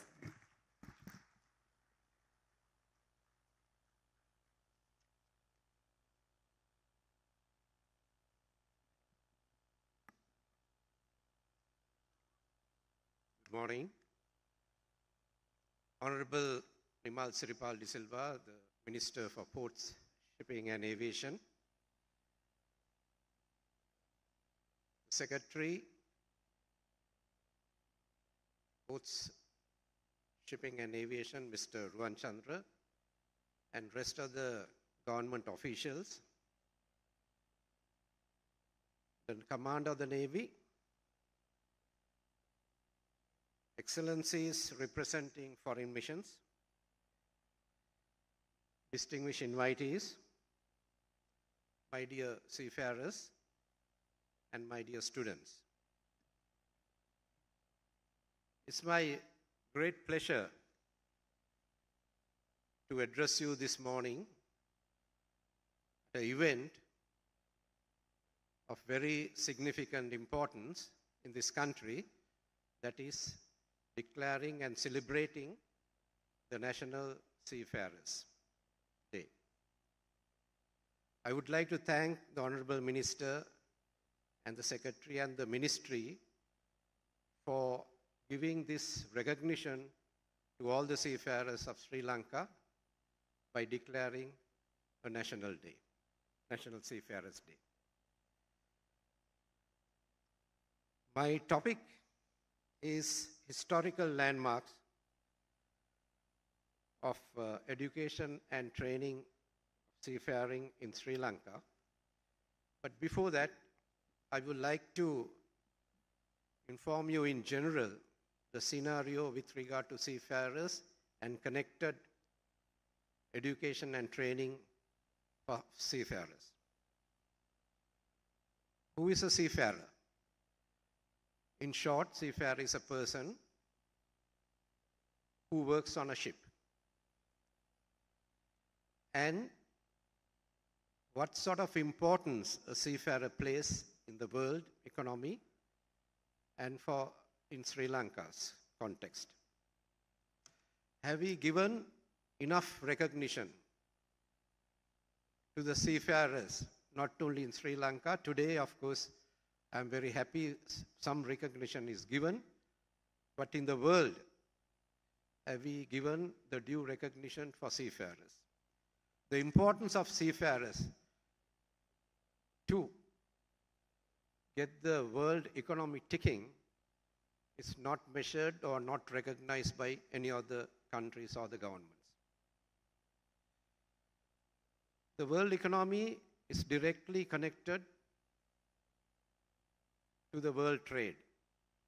And the world trade means trading of goods between countries.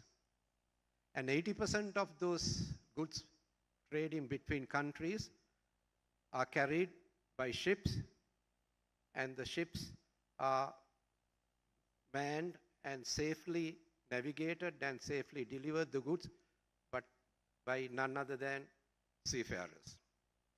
So you see the seafarers' direct connection to the world economy.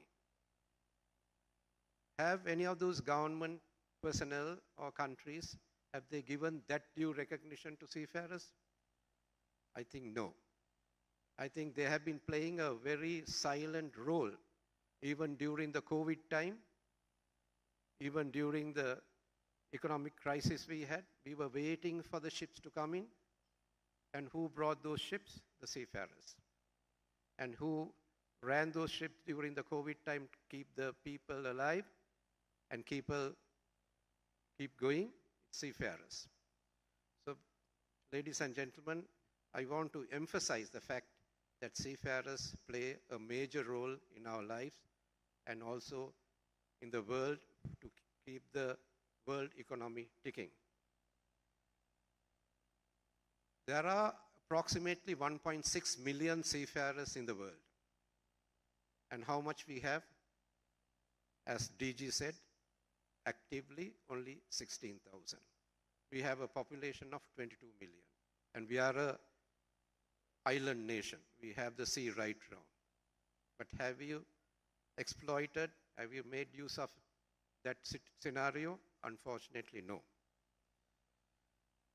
The world population today stands at over 8 billion. And the decade that I was born in 1950s, it was only 2.5 billion. So see the growth. And with the population growth, the demand for producing goods to keep the people going have increased. With that increase, the world trade has increased. With the world trade increasing, number of ships required to transport those goods have increased. And the sizes of the ships, the speed of the ships, the types of the ships, they all have evolved and increased. So with that, the people who are manning those ships, maneuvering those ships safely to the destinations and discharging and loading cargo safely, their knowledge also have to be enhanced. At the very beginning, the ships were built, we had wooden ships. And it was all manpower. People were rowing using oars to go from place to place. With the technology coming up, developing, then we came sails, using the wind to steer. Then came the mechanical propulsion. Initially, it was steam which really propelled the ship. Then it became fuel. Then it became gas. Now it has become electric.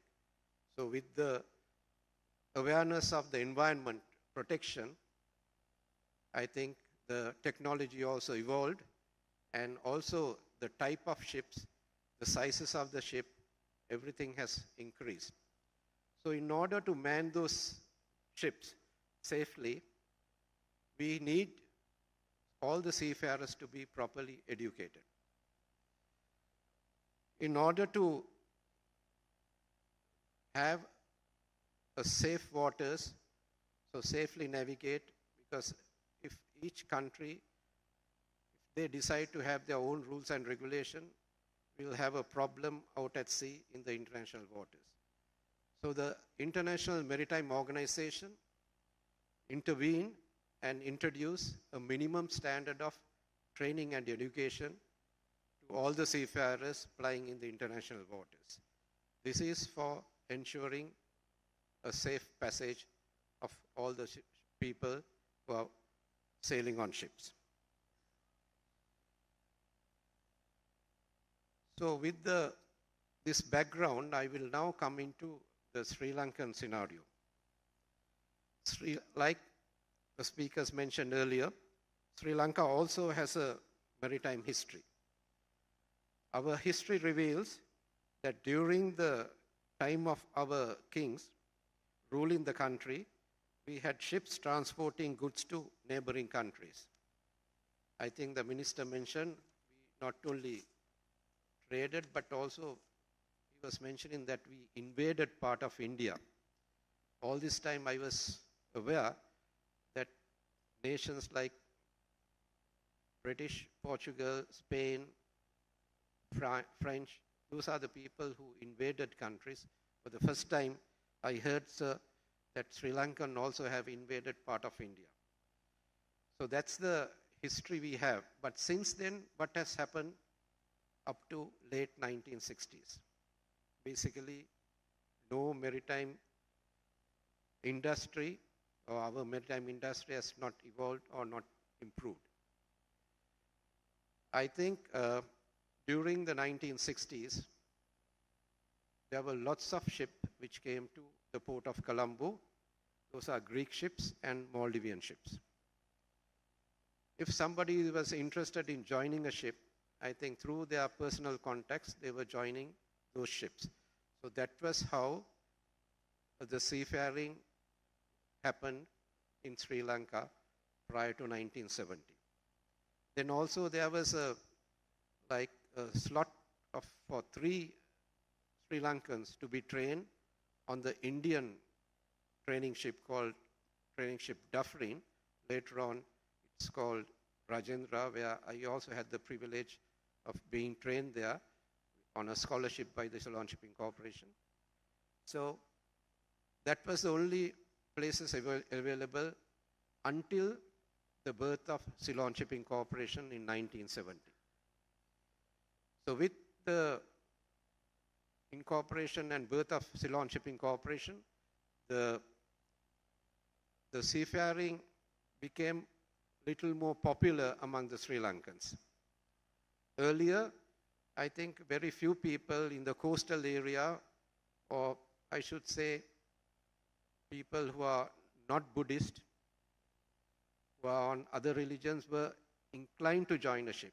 But we had a cultural barrier, thinking the people who join ships are not really disciplined, and they have their own fun when they go out to other places and things like that. So there was a cultural barrier for people to join ships. But since the birth of Ceylon Shipping Corporation, we have changed that, and we have proven that seafarers are much more cultured and disciplined than some of the people we see on TV,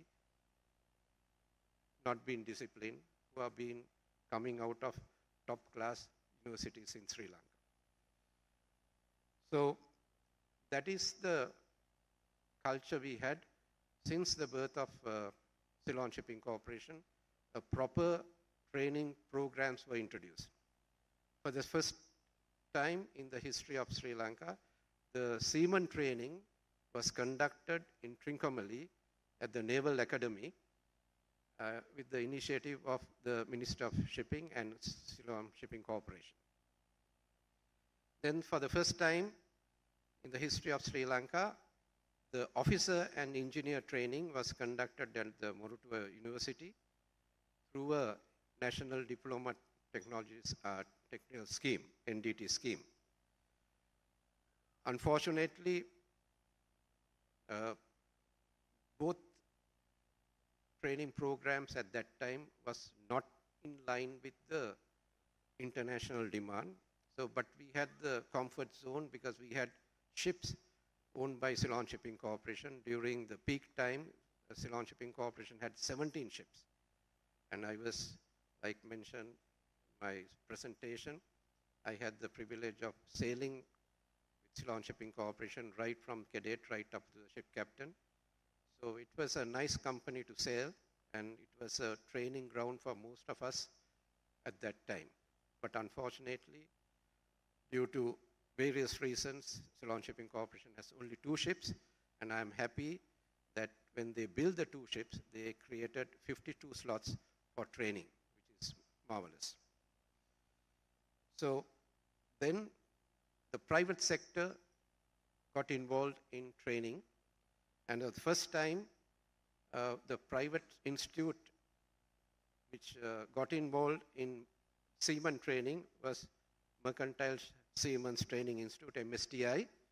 Today it is known as MSTI Maritime Academy.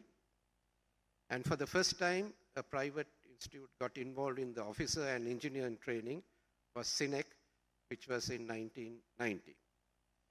Since then, there were a lot of milestones which had taken place.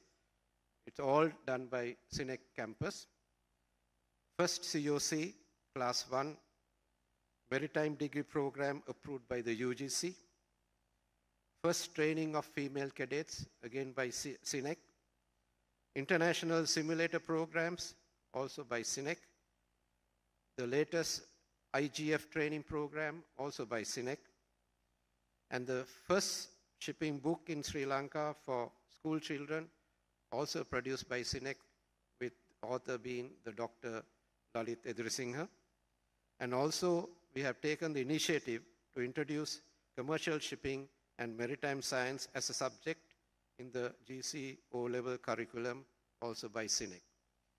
So I think we have done, I am not bragging myself, not blowing my own trumpet, but the thing is, this is a reality, this is what we have done, and I would like everyone to know the role that we play. So, with our initiative, I think we also embarked on a project which got the cabinet approval to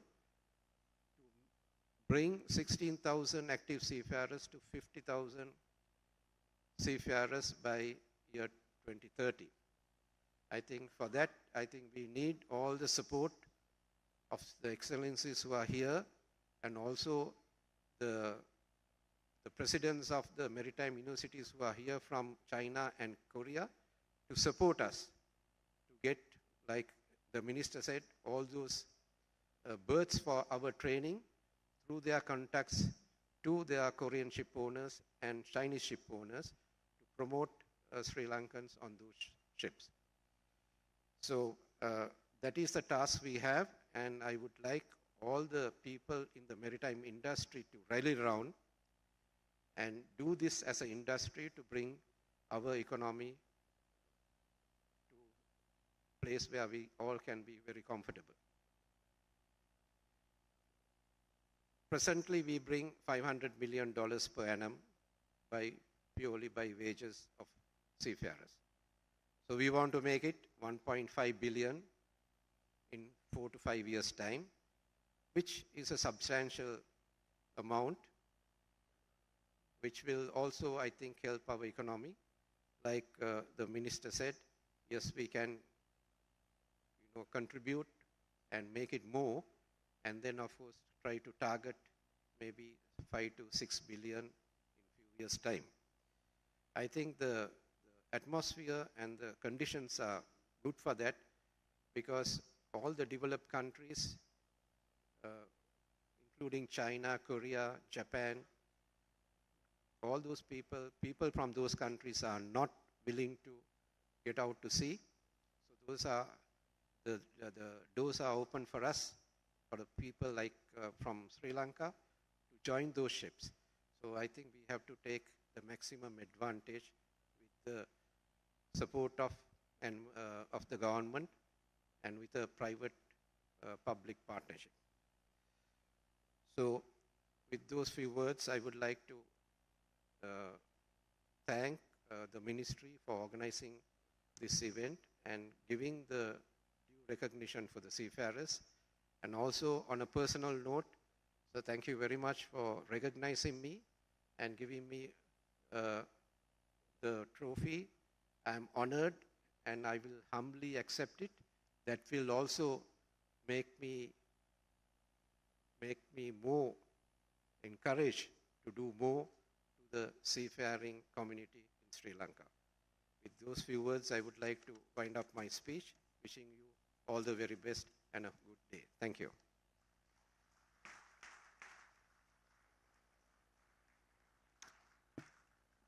Thank you very much to Captain Ajit Piris for speaking to us about the importance to support the growth and development of maritime education and training.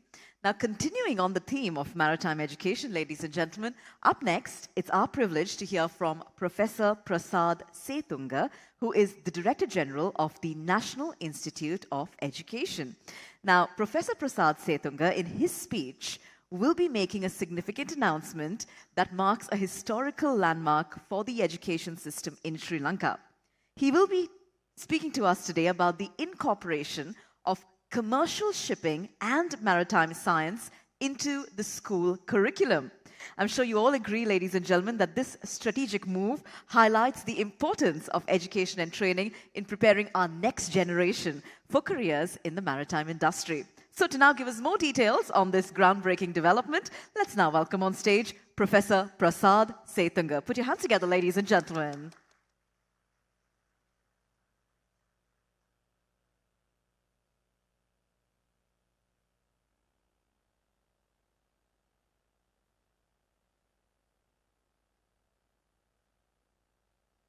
Honorable Minister, the other honorable dignitaries, distinguished invitees, ladies and gentlemen. While congratulating Captain Ajit Piris and his team for this memorable day, declaring of the Seafarers Day, let me briefly explain how the NI, National Institute of Education, is going to incorporate the subject of commercial shipping and maritime science to the curriculum.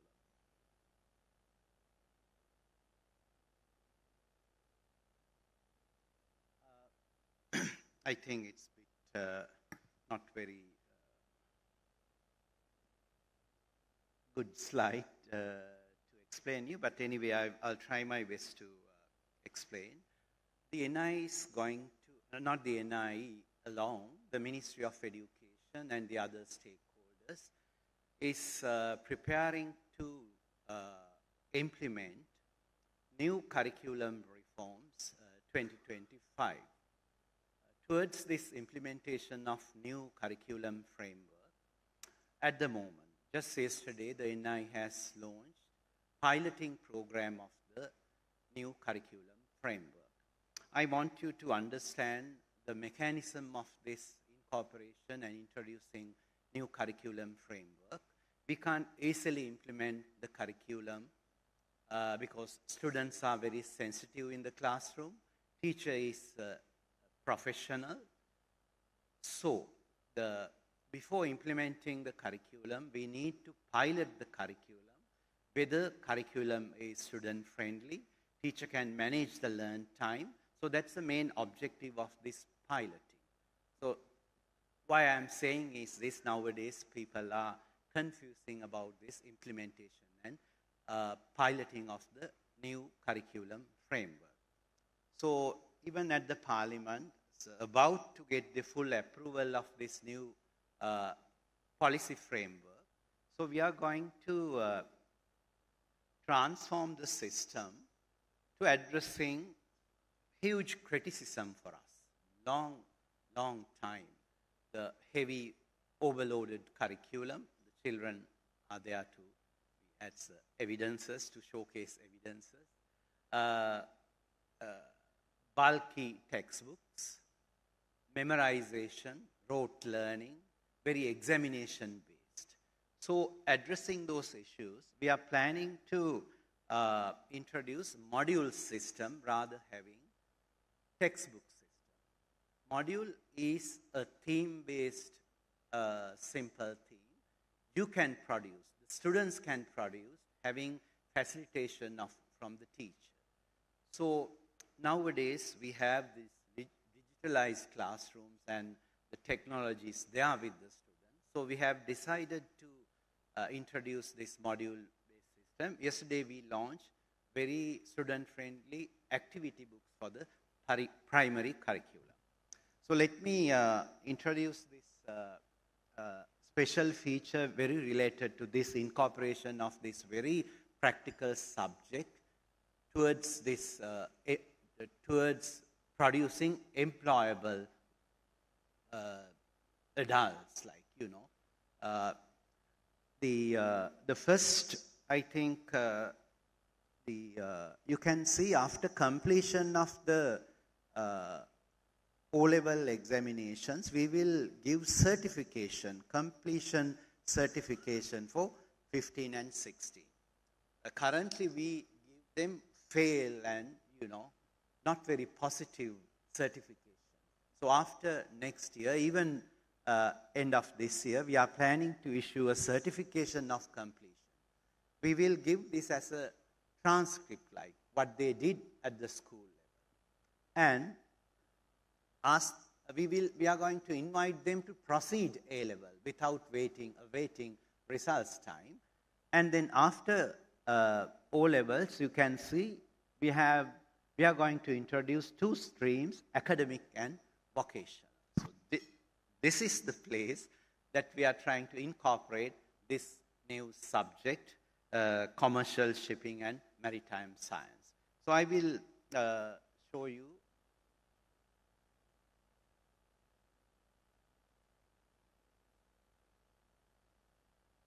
Our broad learning areas, the language and literacy education. The main dot point is the second one. I'm not going to read all the dot points. Science, technology, engineering, and mathematics education. Commerce and entrepreneurship education. Information and communication technology. So these are the broad learning areas we have designed new curriculum framework.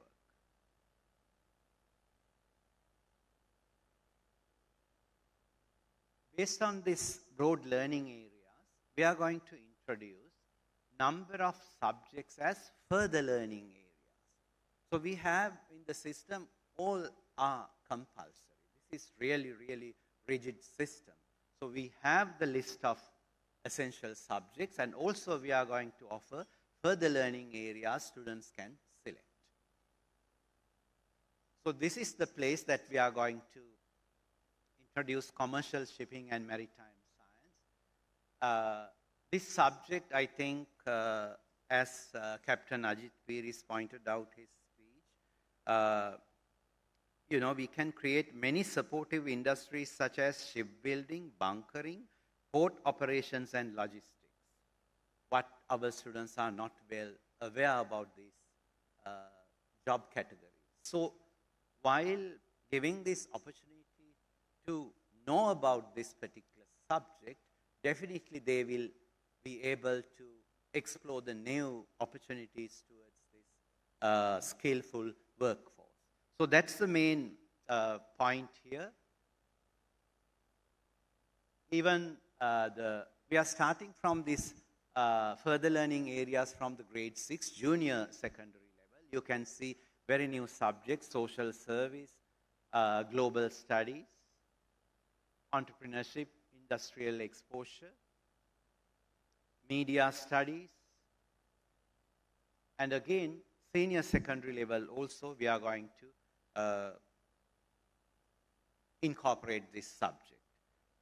So, I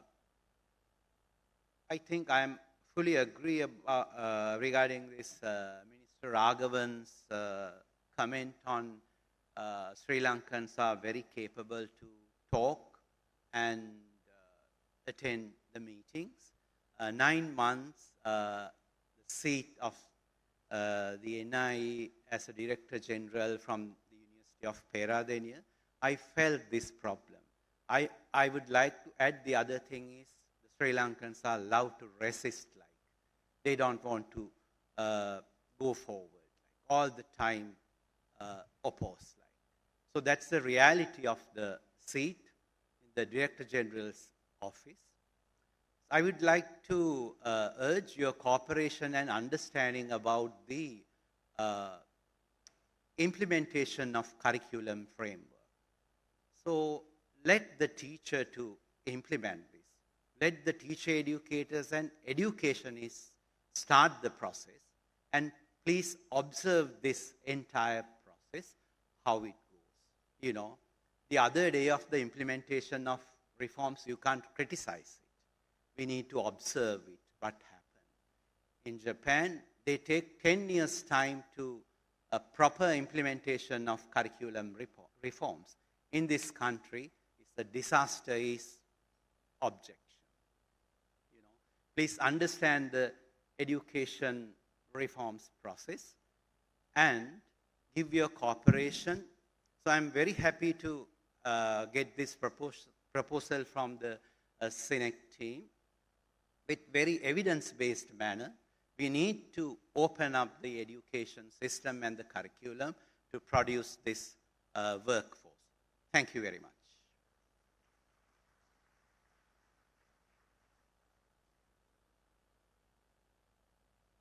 Thank you very much to Professor Prasad Setunga for shedding light on the incorporation of commercial shipping and maritime science into the school curriculum.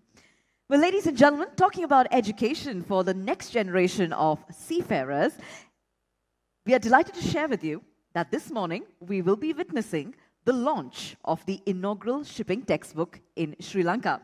Now, before the official launch of this textbook, however, it's our privilege to first and foremost introduce to you the author of the textbook, who is Professor Lalit Edirisinghe, the Dean of the Faculty of Management and Social Sciences at SENEC campus. Professor Lalit Edirisinghe will be speaking to us and giving us an insightful introduction to this textbook on commercial shipping and maritime science. So with that, to now shed more details on this new textbook, let's welcome on stage Professor Lalit Edirisinghe.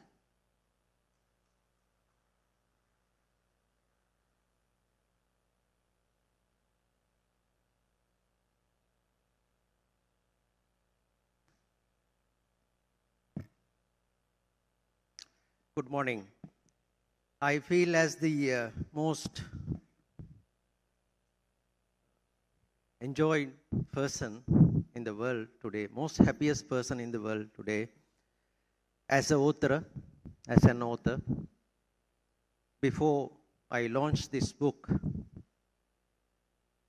I got the confirmation from the authorities that this book will be used as the textbook for the new subject introduced in Sri Lanka, commercial shipping and maritime science. Honorable Ministers, His Excellencies, ladies and gentlemen. As a seafarer who sailed in our own shipping corporation, Ceylon Shipping Corporation, as Captain Ajit was mentioning, it's a privilege to author a book and then make use of that book for the future generation.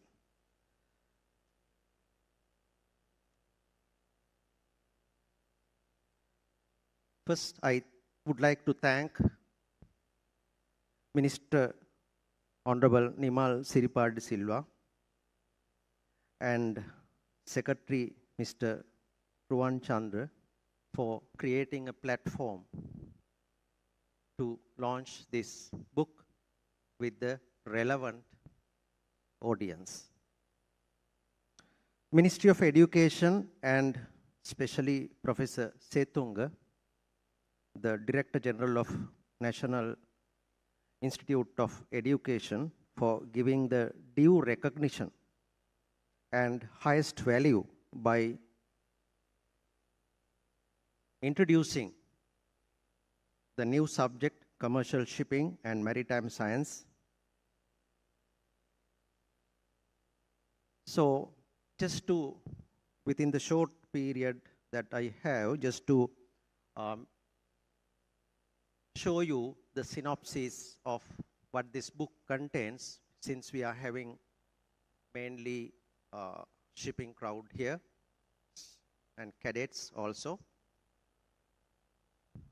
what this book consists.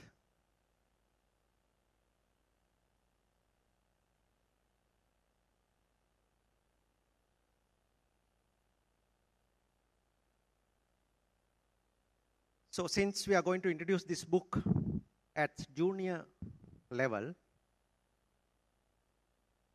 and trying to teach them commerce and science, and this subject is not to be experienced in the normal world like a bank, a clerical job, but this is in the sea.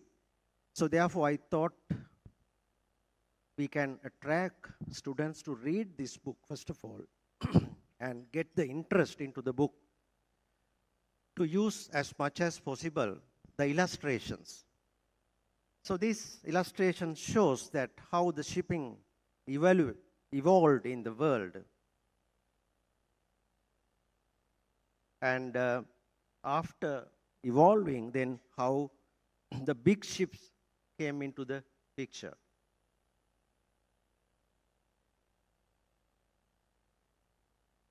Then you need the science to understand what shipping is.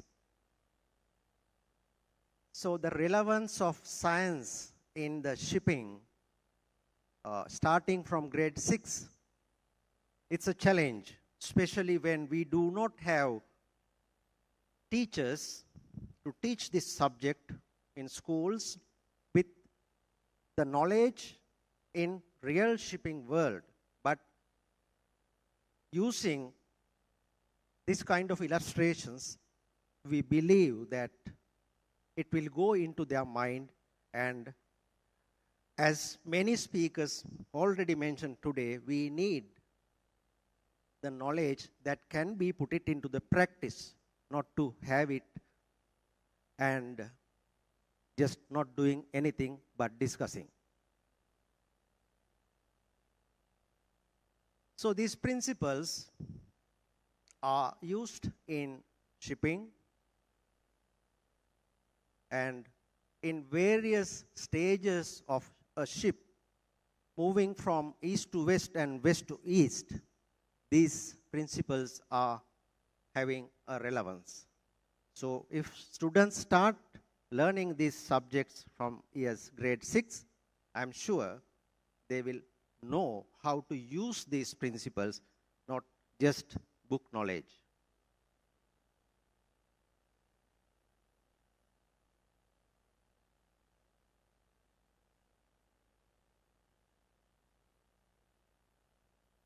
And to understand the climatic changes in the world and how it affects the shipping, the load that a ship can carry, how it affects. When you are moving from one ocean to another ocean, with its salty level, how a ship has an impact to that. So all these, the students, I am sure they will be interested to learn.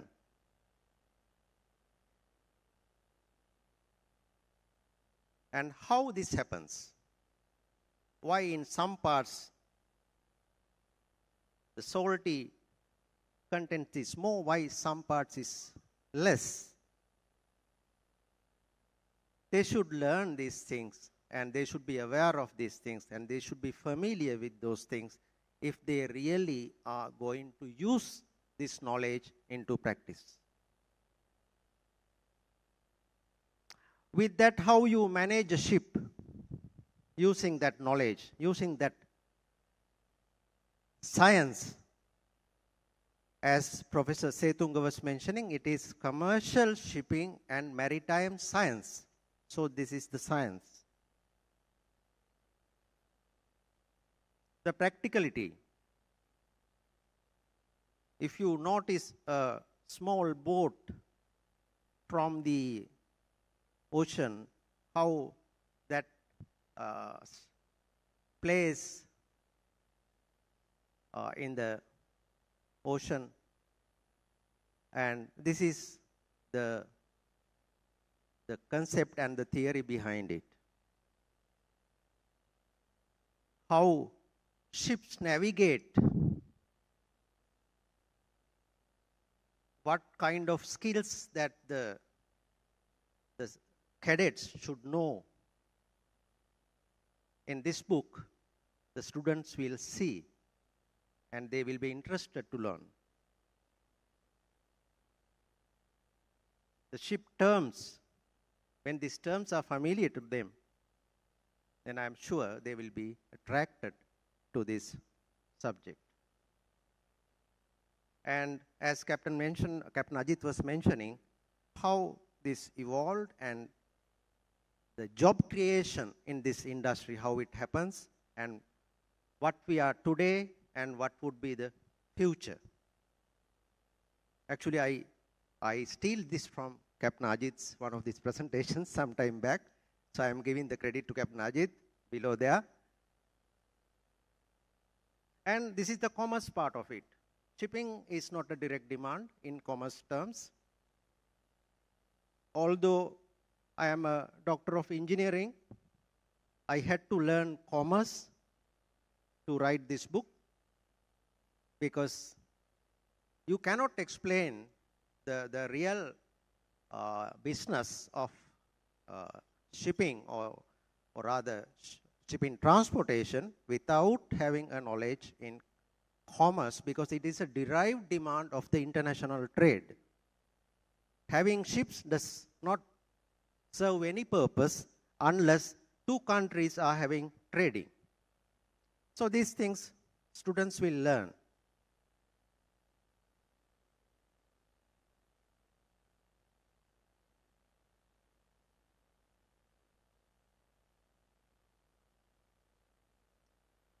Then there are very complications due to that commerce and science combination.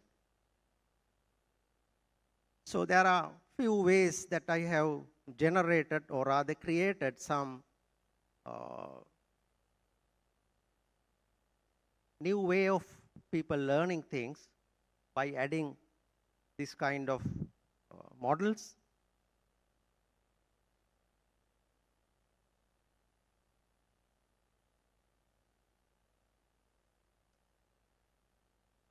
And we all know that Sri Lanka, when we say our shipping, we are depending on 75% of Indian transshipment cargo in Sri Lanka.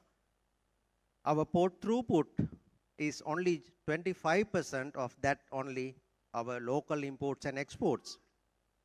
So in this book, I'm trying to emphasize on the fundamentals of hub concept, especially in relation to the container shipping.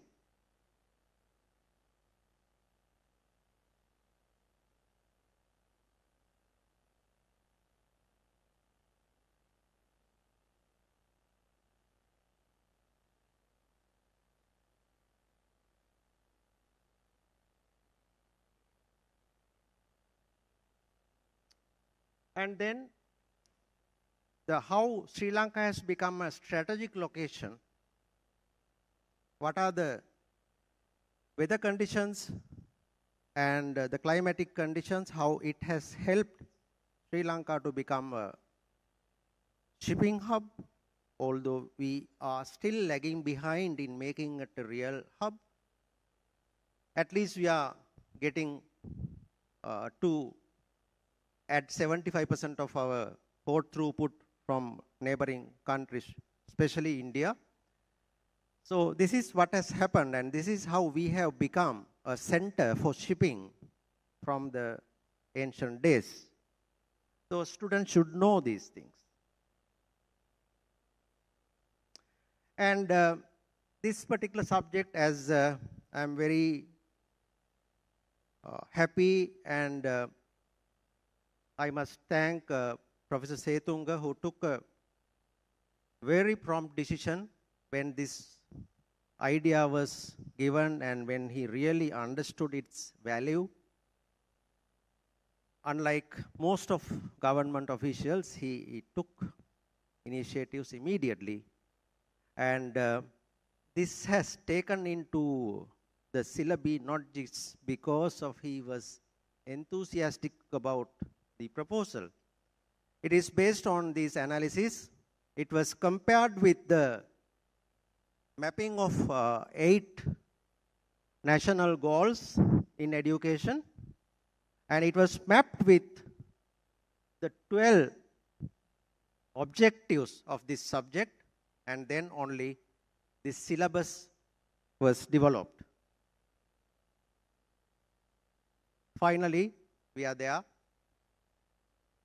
and Ministry of Shipping, Port, Shipping and Aviation, thank you, sirs, that you are the one who sent the first letter to the Ministry of Education requesting that maritime education should be in the school curriculum.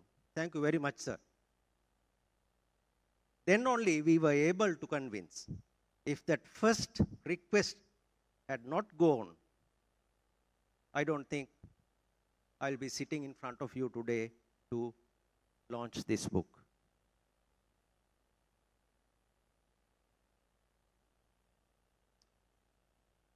So finally, to see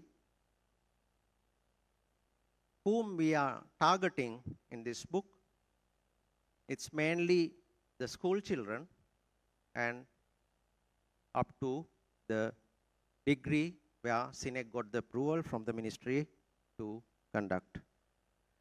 So thank you very much, and wish you all the very best. And next item comes for the launching of the book. Thank you. Thank you very much to Professor Lalit Edrasinghe. We appreciate his dedication and invaluable contribution as the author of the inaugural shipping textbook in Sinhala. And with that, as mentioned, it's now time for the official launch. To join us on stage for the launch, may I please invite the following dignitaries. We'd like to be joined on stage by our chief guest, Honorable Nimal Siripala de Silva, Minister of Ports, Shipping and Aviation. We'd also like to invite Vice Admiral Priyantha Pereira, Commander of the Sri Lanka Navy, Ms. Vasana Premaratna, Deputy Director, Ministry of Education, Professor Prasad Setunga, Director General of the National Institute of Education, Captain Ajit Piris, President of SINEC and publisher of the textbook, Professor Shan Hongjun, President, Dalian Maritime University, Professor Ryu Dong Quinn, President, National Korea Maritime and Ocean University. And we also have a very special person to invite. We have Ms. Vinuki Hasitma de Silva of Ratnavali Balika Vidyalaya Gampaha. And as she joins us, I'd like to mention that Vinuki is the artistic talent that is responsible for illustrating all of the pictures in the shipping textbook. And she's also the creative force behind the key drawing featured on the commemorative postage stamp that was issued this morning. So we warmly welcome Vinuki to join us, and we acknowledge her. Let's put our hands together, ladies and gentlemen, for Vinuki. We thank her for her incredible contribution. We'd also like to invite the Secretary to the Ministry of Ports, Shipping and Aviation, Mr. Ruwan Chandra, to join us up as we now get ready to launch this official book, the first ever shipping textbook in Sinhala. I now invite Professor Lalit Edrasinghe to do the honors of opening up the model textbook. And there we have it.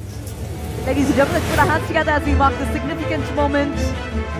The very first shipping textbook in Sinhala, authored by Professor Lalit Edrasinghe.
There we have it, ladies and gentlemen. All of our dignitaries are now armed with a copy of the Sinhala textbook. We invite our dignitaries to do the honors of untying the ribbon and presenting the book to the audience. It's going to be a great photo opportunity as well. So let's showcase the book for our photographers and the audience. Ladies and gentlemen, once again, let's put our hands together as we mark the official launch of the shipping textbook in Sinhala. With that, once again, we appreciate Professor Edra Singha's dedication, as well as his expertise as a former seafarer that have played a pivotal role in developing this book. Thank you very much to our dignitaries for joining us on stage. We invite you now to take your seats in the audience.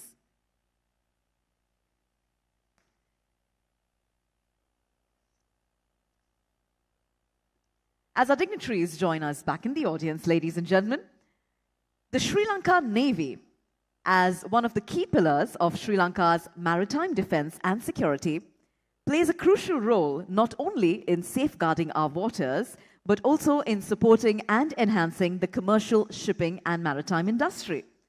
So on that note, to now address the gathering next, ladies and gentlemen, we're honored to invite on stage the Vice Admiral Priyantha Perera, Commander of the Sri Lanka Navy, as we welcome him to give us insights into the Navy's invaluable contributions to the commercial shipping and maritime sector.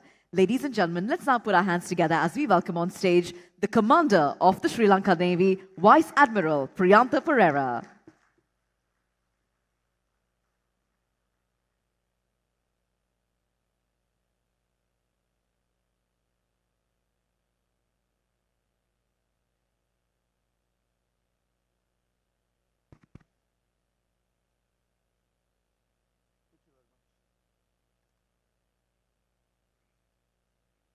Good morning. I'm delighted and in fact honored to be invited up here on an auspicious day, that a day being declared for seafarers.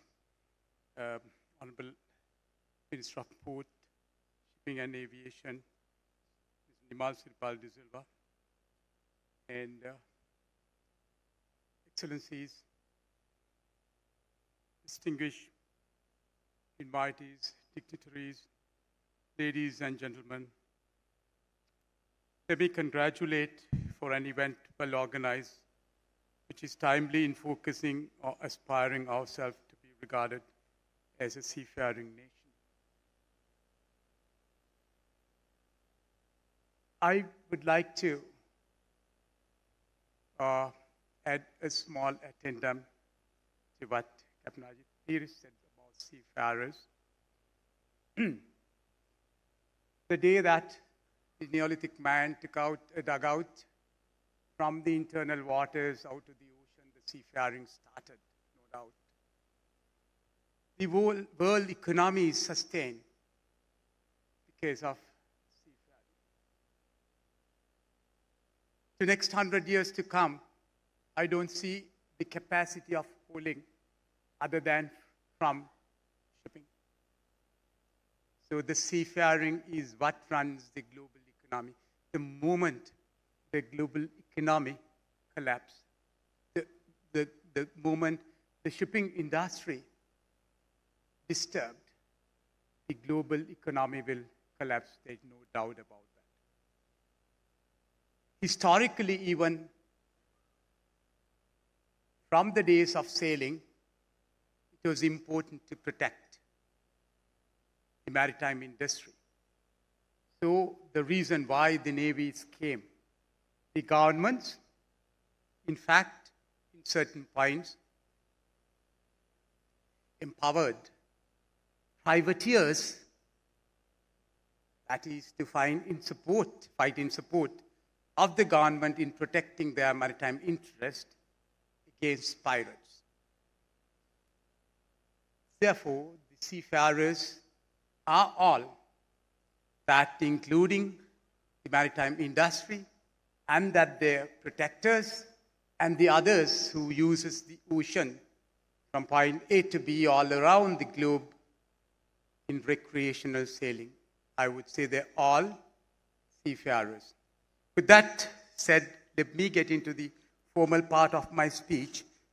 Today, I would like to enlighten you on how the Navy aspires to contribute for the security, sustainability, and the prosperity of our commercial shipping and maritime industry, realizing the country's enduring and collective aspirations in pursuit for development status by the mid-21st century.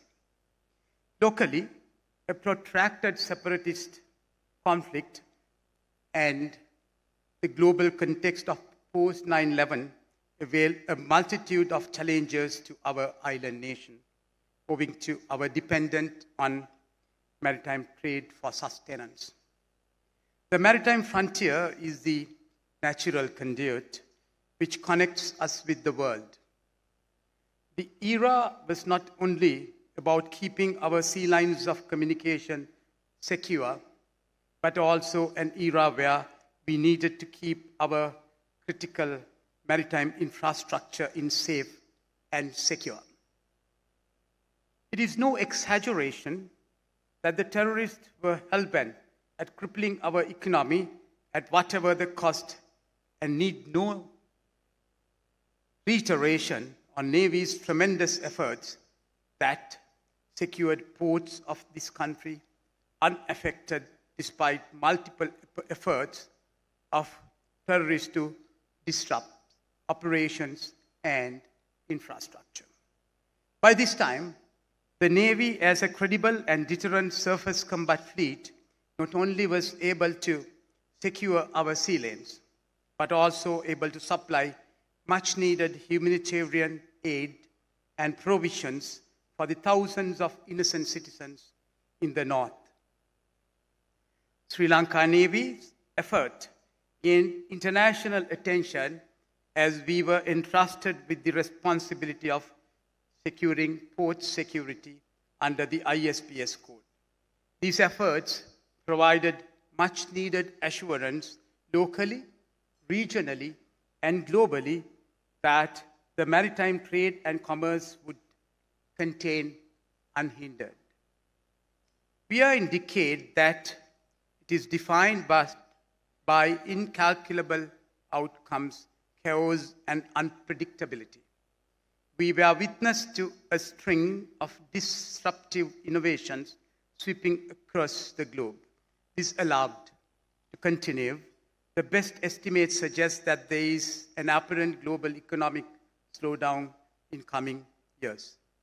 Indeed, the COVID-19 pandemic had a considerable impact on disrupting supply chains.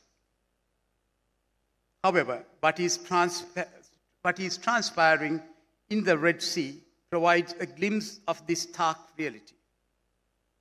With intensifying attacks and threats on global commons, our darkest fear is the possible precipitation of these events across geographic space and into our shores.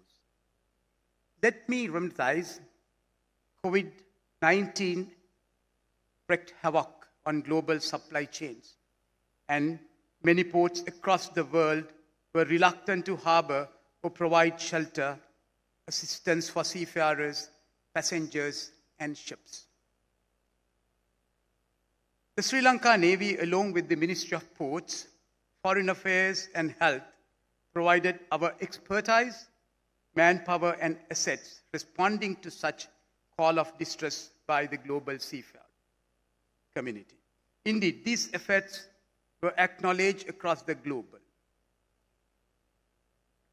Similarly, when it was declared that the Navy was going to deploy a ship in the Arabian Sea recently to oblige our global commitments, many local elements were disgruntled.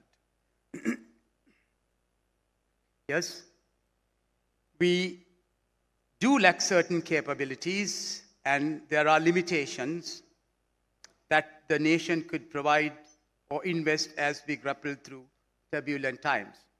But we know ourselves better than anyone, and we had improvised as we understood that this was an opportunity to present ourselves globally as a credible stakeholder in the Indian Ocean and to engage ourselves in preserving and protecting the freedom of navigation.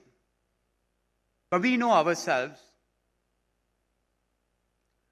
apart from this, the Goal Dialogue has come about to be the flagship maritime event of Sri Lanka, evolving from its mere naval orientation to host a multiplicity of maritime stakeholders representing industries, shipping operations, legal entities, and multilateral organizations. So how are we, the Sri Lanka Navy, gearing up in contributing to the maritime fraternity at large? Recently, we presented our proposed way forward, the Navy's strategy for 2030 and beyond, to His Excellency the President. Let me say why. Already we have witnessed one of the largest marine environmental disasters in known history in this country, flagged under ME Express Pearl of Colombo in 2021. The incident exposed and illuminated our institutional, legal, and resource capacities to respond and manage such eventualities. We were actually under-equipped as a first responder, despite understanding the consequences of maritime accidents through more recent events in our maritime zones, international waters, and global sea lanes. Meanwhile, the Navy is focused and determined at ensuring the safety of seafarers in our maritime zones. We have already upgraded and developed the MRCC Colombo, Marine Rescue Coordinating Center Colombo, to a fully flourished center, and the IFC Colombo. Whilst the MRCC is focused on responding to maritime eventualities and distress, the Information Fusion Center Colombo is equipped with state-of-the-art technology in monitoring vessels of interest in keeping our sea lanes free from illicit and criminal activities. The advent of unmanned and autonomous aerial, surface, and subsurface vehicles have made the maritime industry exposed and vulnerable. Our approach to these volatile strategic realities, future context, and persisting challenges in the maritime domain have to be dealt with innovative, pragmatic, and collective efforts, and we should create the ways, means, and ends in appraising and responding to such. Focal ways are maritime security strategy,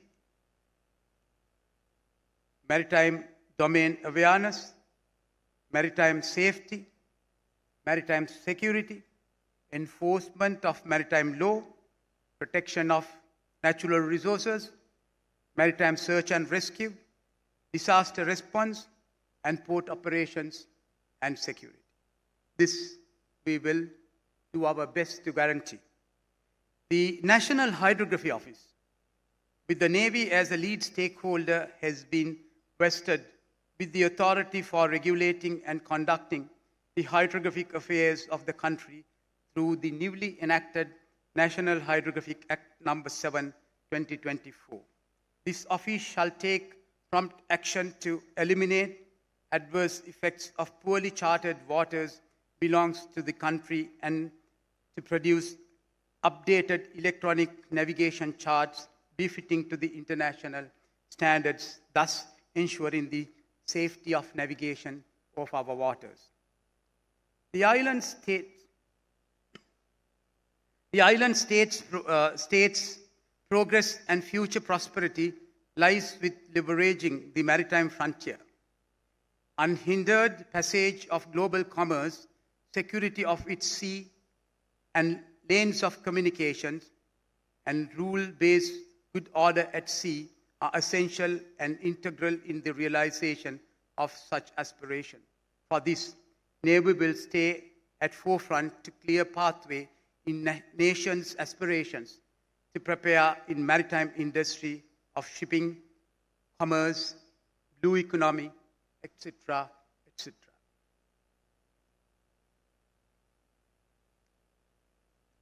In conclusion,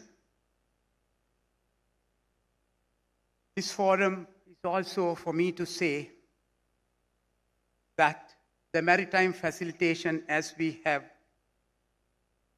been historically proven, is sustaining. But as we heard at the beginning, it was mentioned about the historical facts of the seafaring in this country, where I believe it was mentioned Parakrama Bahu's ventures into Burma and South India, to Admirals to Admirals Aditya Nagaragiri and Damila Adhikari, who has gone. But the point is, 500 ships that were built alone the East Coast, the technology and the know-how, what has happened to that? Right alone, the history we have been, other than few cases of seafaring of this nature, maritime assisting nation. The coffers of the kingdoms of the past were filled with the riches that came in through that such industry. But the skills that we had has evaporated and gone.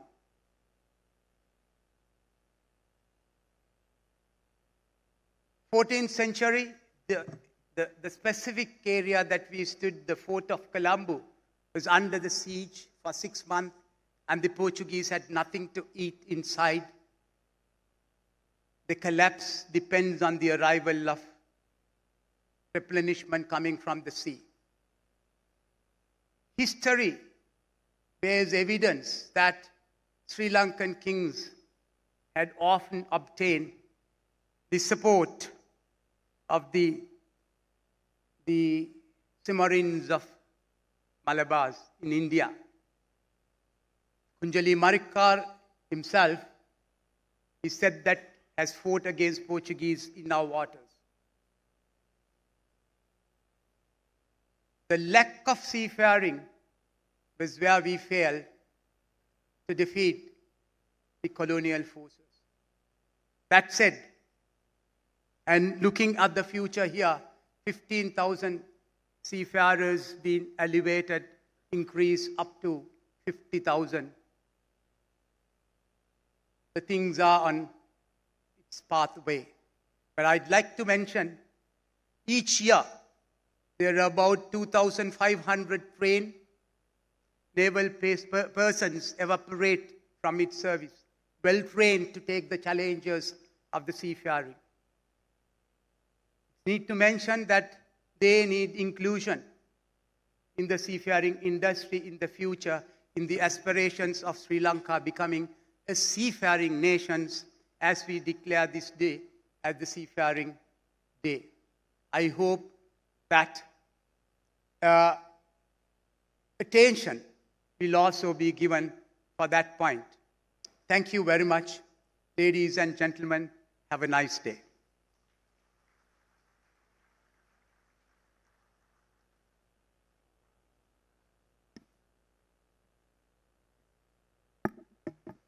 Thank you very much, Vice Admiral Priyantha Pereira, the Commander of the Sri Lanka Navy, for sharing with us your insights. And we appreciate both Vice Admiral Priyantha Pereira as well as the Navy for their leadership in ensuring the safety and security of our seas. Up next, ladies and gentlemen, it's time now for us to add some color to this wonderful morning. We're delighted to now present before you an exhilarating performance by the Sri Lanka Navy. And in this captivating dance, the Sri Lanka Navy will bring to life the beauty and the power of the seas. So without further ado, let's take a look at what they have in store. Ladies and gentlemen, please put your hands together for the Sri Lanka Navy dance troupe.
Well, ladies and gentlemen, that was an exquisite performance by the Sri Lanka Navy dance troupe, depicting for us the glory of the majestic sea. We thank our talented performers for enriching our event with their dance.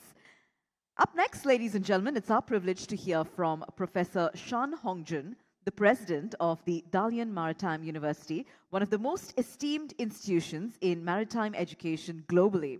Before I invite Professor to join us on stage, allow me to introduce this university to you. Dalian Maritime University holds the distinction of being the largest maritime university in the world, founded in 1909.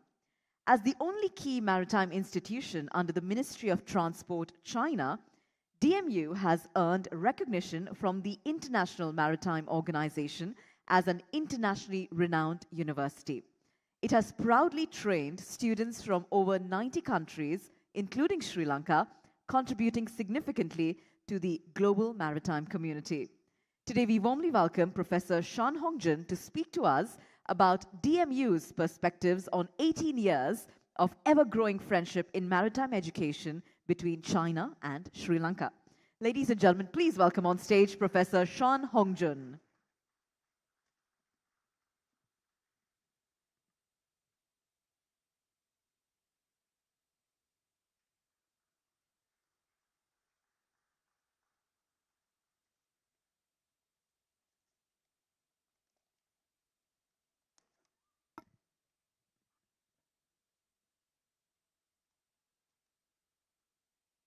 Your Excellency Minister Nimao Sirapala, Ministry of Ports, Shipping, and Aviation, esteemed ministers representing the government of Sri Lanka, distinguished guests, and all those gathered today. Good morning. One ancient Chinese sage said, even mountains and seas cannot distance people with common aspiration. Given we have the common aspiration in maritime education and seafarers capacity building, I'm happy and deeply honored to stand before you on this momentous occasion. The inaugural National Day for Seafarers in Sri Lanka. This day marks not only the celebration of seafarers' invaluable contribution, but also an opportunity to reflect on the profound connections between our nations, particularly in the realm of education. Dalian Maritime University, also called DMU, situated in the vibrant city of Dalian, China, is recognized as a national key maritime institution and China's Ministry of Transport, renowned for its 115 years commitment to maritime education and training. DMU offers a diverse range of programs specializing in areas such as nautical science, shipping, transportation, maritime law, and maritime engineering. It has established partnerships with more than 170 esteemed universities and key maritime institutions across 46 countries and regions. Since 2006, DMU has forged a fruitful partnership with our esteemed Sri Lanka campus, CNEC campus. United on the same vision and goals, DMU and the CNEC campus have demonstrated stronger mutual trust, closer cooperation, and a deeper friendship. This partnership has been instrumental in developing competent seafarers who uphold the highest standards of professionalism and skill. The programs offered by DMU span from bachelor's to master's and a doctoral degree, with close to 1,000 students benefit from this collaboration to date. We proudly witnessed the graduation of DMU's first international PhD student in 2016 through this partnership with Sri Lanka. Sri Lankan students visited Dalian many times to experience the high-quality maritime education infrastructure at the DMU, and we facilitate their visits to Dalian Port and many other maritime projects with our teachers. Additionally, we teach the Chinese languages to Sri Lanka students through our Chinese lectures, which is a very valuable experience of those students. We are also delighted and proud that our Sri Lanka campus, SINAC, recently secured a patent for research done with our DMU professors on container inventory management. This shows the effectiveness of research collaboration in shipping between our two countries. DMU also has established a separate research unit with our Sri Lanka campus to explore more research opportunities through Belt and Road Initiative project. After nearly 20 years of joint efforts, this collaborative program has become a widely recognized international maritime educational program and served as a shining example of Chinese institutions' overseas educational initiatives. As the collaboration continues to flourish, we are dedicated to nurturing the next generation of maritime professionals and shaping a workforce that meets the demands of the maritime sector. As we celebrate this inaugural National Day for Seafarers, let it serve as a kind of reminder of the importance of maritime education and its profound impact on shaping the future of our maritime industry. Let us also remember the enduring friendship and collaboration between China and Sri Lanka, a bond that has strengthened over years through educational initiatives such as the one between DMU and SINAC. I would like to extend my heartfelt gratitude to all those who have contributed to the success of this partnership, and to the seafarers who inspire us with their dedication. Let's continue to sail towards a brilliant, brighter future for our maritime community, guided by the spirit of win-win cooperation and friendship. In closing, I offer my sincerest congratulations to the Ministry of Ports, Shipping, and Aviation on the inaugural National Day for Seafarers in Sri Lanka. May this day mark the beginning of a cherished tradition that honors and cherishes the invaluable role and the remarkable contribution of seafarers in Sri Lanka. Thank you all, and may the seas always be kind to our seafarers. Ladies and gentlemen, I wish you a wonderful day. Thank you. Thank you for your attention.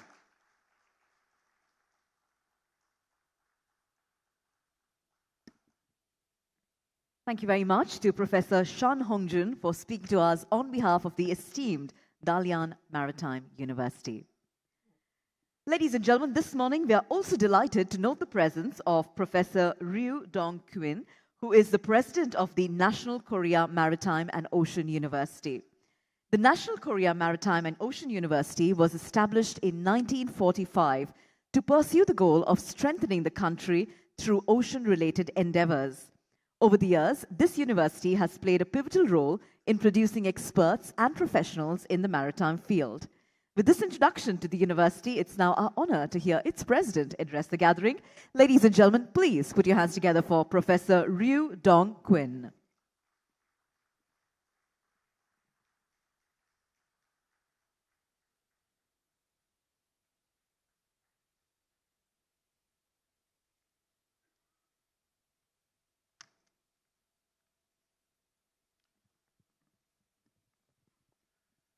Good morning, ladies and gentlemen. I'm very honored to be invited to this inauguration of Sri Lankan National Seafarers Day and express my sincere thanks to the Secretary, to the Minister of Ports, Shipping and Aviation, Honorable Nimal Siripala.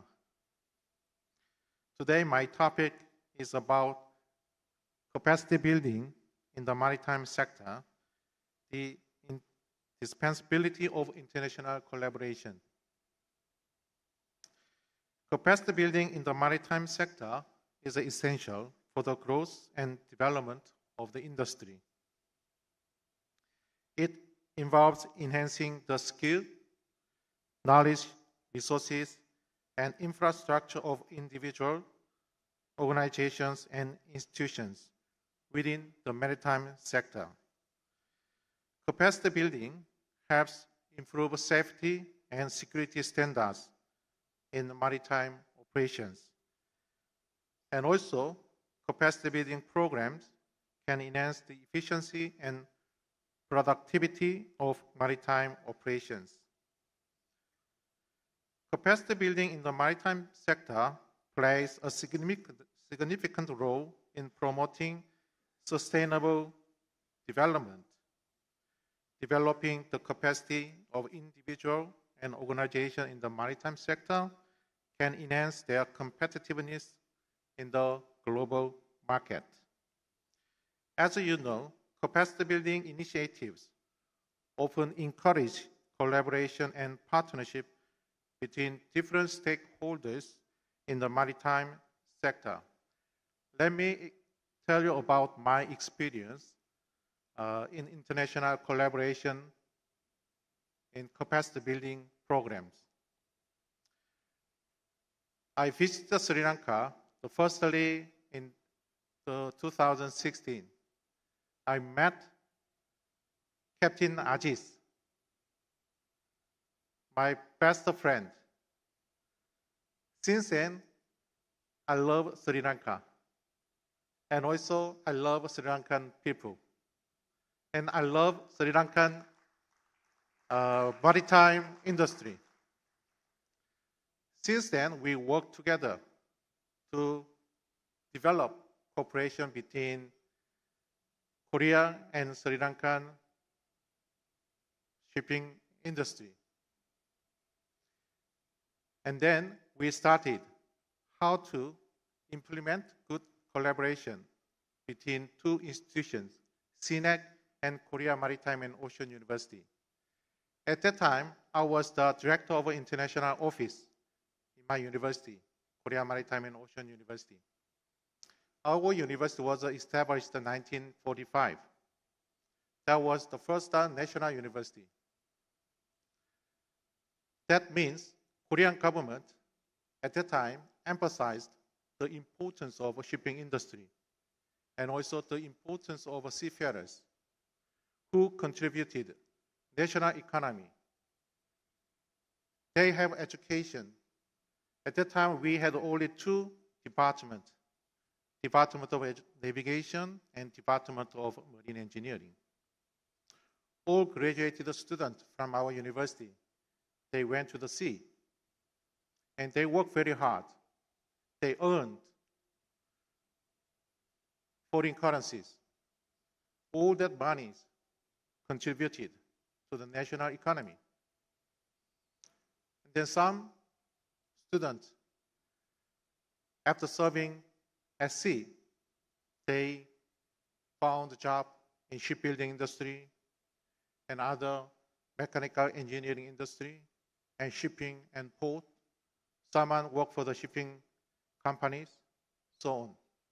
There are a lot of maritime sectors, as you know. And seafarers, they have a great potential. There's a lot of job they can do after serving at sea.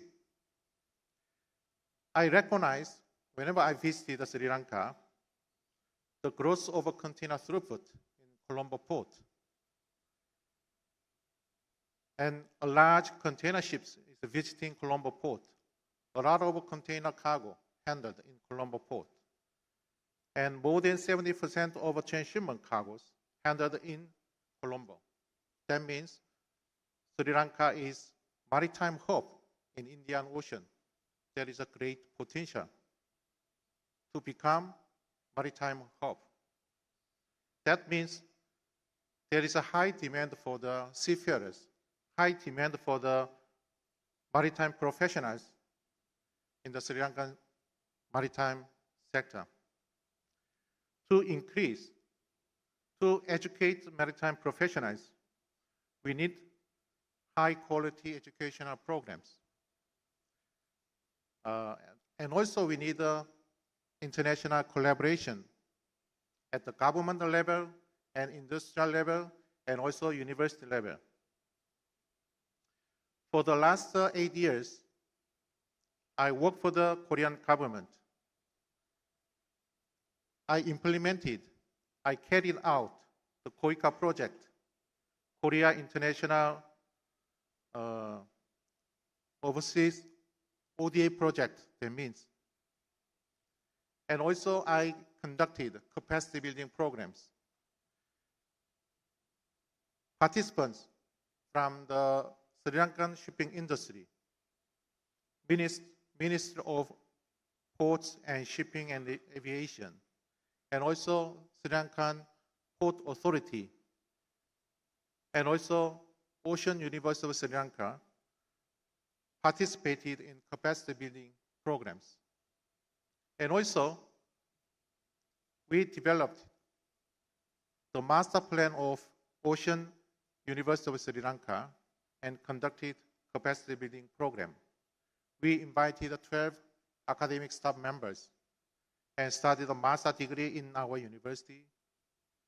And also we invited academic administration staff members.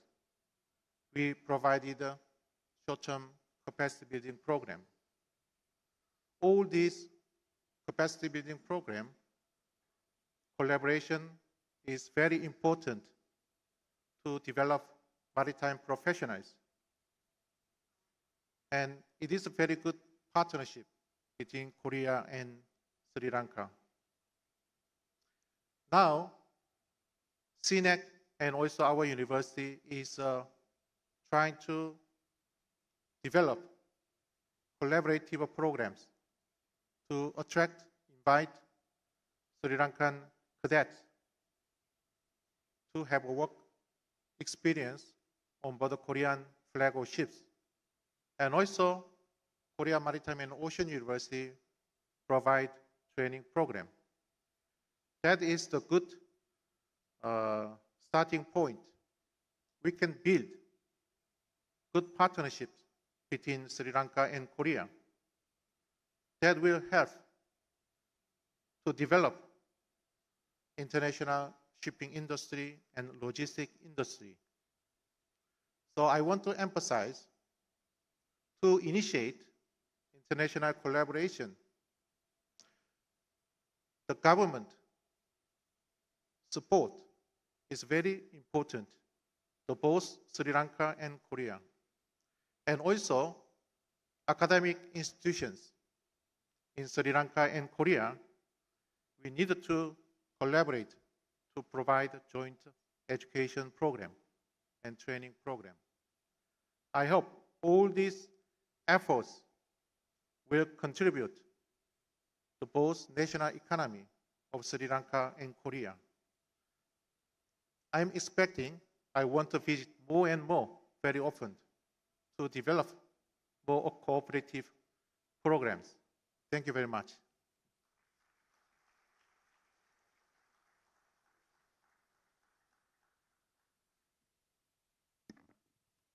Thank you very much, Professor Ryu Dong-Quinn, for speaking to us on behalf of the National Korea Maritime and Ocean University. Ladies and gentlemen, up next, it's our pleasure to invite on stage Mr. Ranjan Pereira, the Secretary of the National Union of Seafarers of Sri Lanka, or NUSS. In his address to us this morning, Mr. Ranjan Pereira will share the perspective of the NUSS on increasing seafarers in Sri Lanka. Ladies and gentlemen, let's welcome on stage Mr. Ranjan Pereira.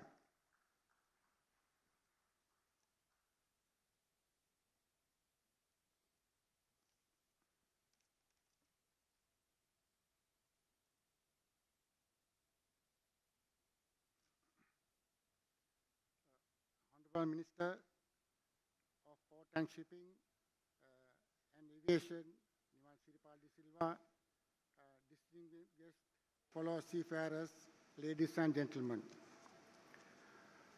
On this National Seafarer Day 2024, we gather to celebrate the hard work, dedication, and courage of seafarers around the world. Today, I am proud to share with you our vision for advancing seafarers in Sri Lanka through education, awareness, and recruitment while fostering positive and inclusive culture, promote gender equality, and empowers of seafarers to acquire new skill sets. At NUSS, we understand that the importance of education and training in shaping our future of seafaring. We are committed to providing our members with access to quality education and training programs that not only meet industry standards but also exceed them. Through partnership with leadership maritime institutions and organizations, we will ensure that our seafarers are equipped with knowledge and skills needed to excel their career and contribution to the growth of the maritime industry in Sri Lanka. In addition to education, the training and recognize the importance of raising awareness about the opportunities and challenges faced by seafarers. By engaging with the community, government agencies, and other stakeholders, we will work promote greater understanding of the vital role that seafarers play global trade and commerce through the advocacy and outreach efforts. We will strive to create a more supportive environment for the seafarers and ensure that their contribution are recognized and valued. Furthermore, we are committed to increasing seafarers' numbers through the strategic recruitment, intervention, and trade device the talented pool candidate by activity promoting seafaring. As rewarding the fulfilling career choices, we aim to attract more young men and women to the profession in the ensure steadily supply the skilled seafarer in years to come.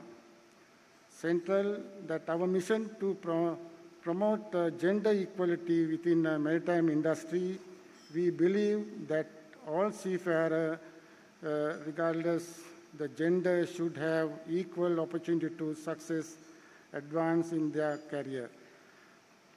Through mentorship program, networking event, and leadership training. We will empower women seafarers and create a more inclusive and diverse workforce that reflect the rich strategy to the society.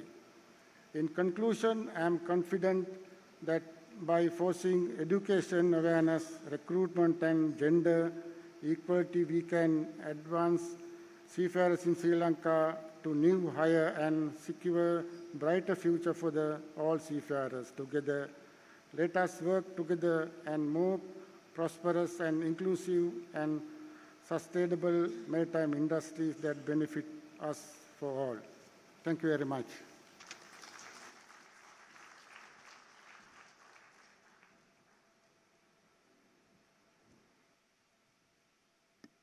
Thank you very much to Mr. Ranjan Pereira, the Secretary of the National Union of Seafarers of Sri Lanka, for giving us that insightful speech on the strategies envisioned by the NUSS on enhancing the number of seafarers in the country.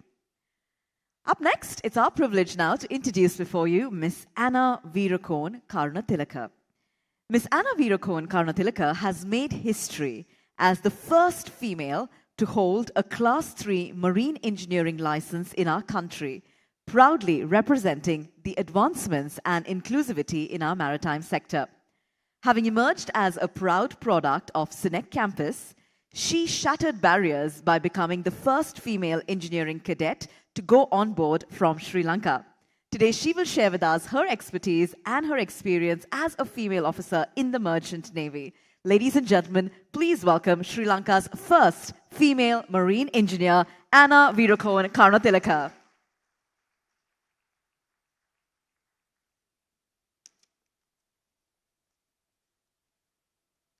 Good afternoon, distinguished guests, ladies and gentlemen.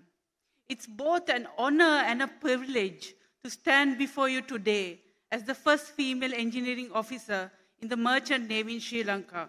I stand before you to share my personal journey and experiences. As we commemorate the National Day of Seafarers, it is a day for all of us to look at ourselves and how much we have traveled so far.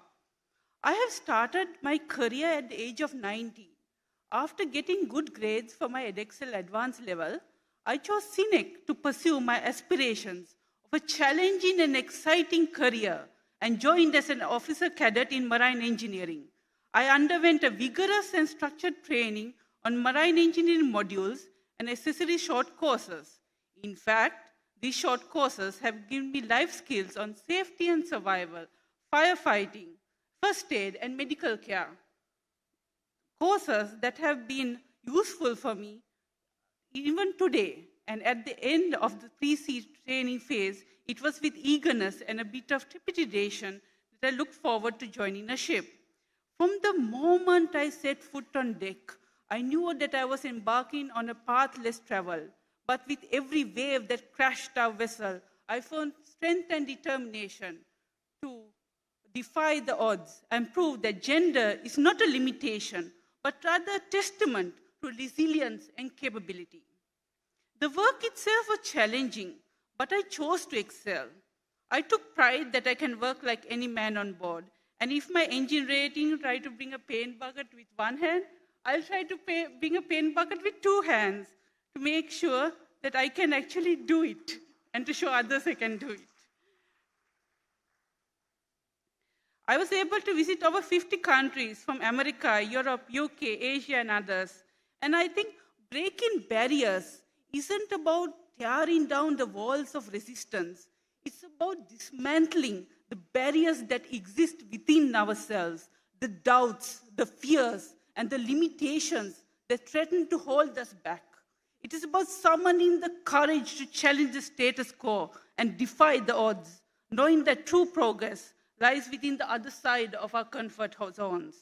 My husband is also a marine engineer, and we met in SINEC. I'm married now for 11 years, which goes to say that having a family life for a female mariner within our industry is also possible. After gaining experience from Colombo Dockyard, I worked with Sea Gulf Consultancy Lanka as the Assistant Quality Control and Planning Manager, where I was at the helm of operations in Berwella. After the company was acquired by CML Ltd Walkers, I moved into marketing. My MBA from PIM, Postgraduate Institute of Management of the University of Srijayanapura, gave me the edge to start my own micro enterprise in 2017. And my consultancy, AWK Industries Private Limited, works with several organizations to market the marine industry. As an IMRS member, again my marine knowledge became an important part as I'm supporting IMRS UK to review a paper being forwarded for MSc 209 in December to IMO that proposes a comprehensive and holistic review of the Casualty Investigation Code and associated guidelines. Currently, I'm following my doctorate in the University of California, and my thesis would be about the human element in the marine industry. As the university's batch leader, I take an active part in all university activities, and I published several scientific publications in the maritime human element and participated in many conferences in Sri Lanka and overseas. I shared this story to encourage those who aspire to take up a career at sea.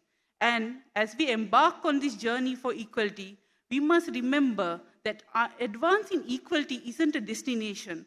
It's a continuous and unwavering commitment to inclusivity. It's about creating spaces where diversity is celebrated, voices are heard, and everyone has a seat at the table. But let us be pragmatic. The road ahead will have its share of challenges and obstacles. There will be those who cling to the outdated ideologies and seek to perpetuate the status quo. But we must not falter in the face of adversity. We must stand firm in our convictions and press forward with determination and resilience. As in the word of Emilia Earhart, the most effective way to do it is to do it. So let us sail forth with courage, determination, and environment resolve, knowing that together we can achieve anything we set our minds to.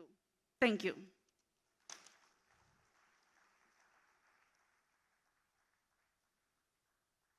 Thank you very much to Ms. Anna Veerakoon Karunatilaka for sharing with us your incredible insights as a female officer in the Merchant Navy, and I'm sure your example will inspire many more young women to pursue opportunities in the maritime industry. Ladies and gentlemen, up next, we're delighted to announce yet another significant highlight of today's proceedings, and that is the official declaration by the Sri Lankan government to designate seafarers and other marine personnel as key workers, aligning with the guidelines set forth by the International Maritime Organization. This declaration underscores the vital role that seafarers and marine personnel play in the global maritime industry and their essential contributions to international trade and transportation. To now officiate this momentous declaration, we're honored to invite on stage our chief guest, Honorable Nimal Siripala de Silva, our Minister of Ports, Shipping and Aviation. Let's put our hands together, ladies and gentlemen, as our chief guest now joins us on stage to officially declare seafarers and other marine personnel as key workers, according to the Sri Lankan government.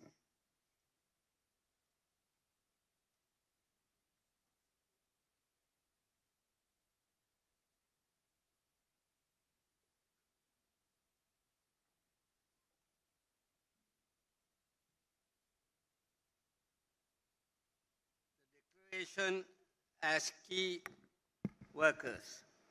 It is with great pride and pleasure and privilege I declare that seafarers are key workers. This declaration is an official announcement of the government of Sri Lanka to recognize the contribution of seafarers and facilitate them in all possible ways to perform their duties with dignity and respect. This declaration comes in alignment with the recommendation set forth by the Maritime Safety Committee of the International Maritime Organization IMO through resolution MSC.473 ES2 and circular letter number 4204 additional 35/revised 12. By acknowledging the seafarers as key workers, we reaffirm our commitment to their competency, development, professionalism, well-being, safety, and welfare. It is our utmost duty to ensure that they receive the support, recognition, and respect they rightfully deserve, and smoother facilitation to embark and disembark from the ships as recommended by MSC resolution. On this significant occasion, I urge government entities and industry partners to offer essential assistance to seafarers to meet their requirements. Together, let us strive to create an environment where seafarers are empowered, valued, and respected for their invaluable contribution to our nation's prosperity and maritime excellence. Thank you.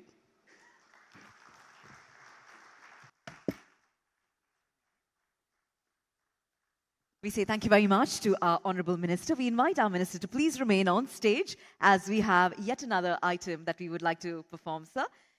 We now have a very special handing over of appointment letters.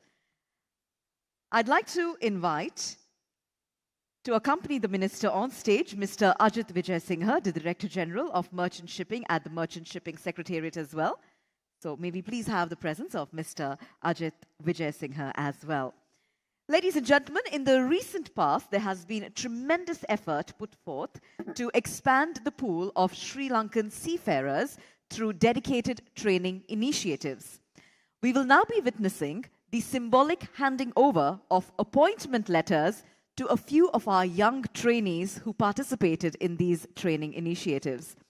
These appointment letters that we present right now symbolize not just a job opportunity on board, but also a pathway to a promising career in the maritime industry.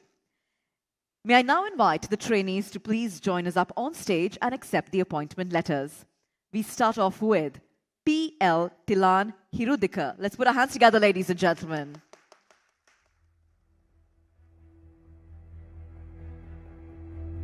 We invite our young trainees to please join us near the stage.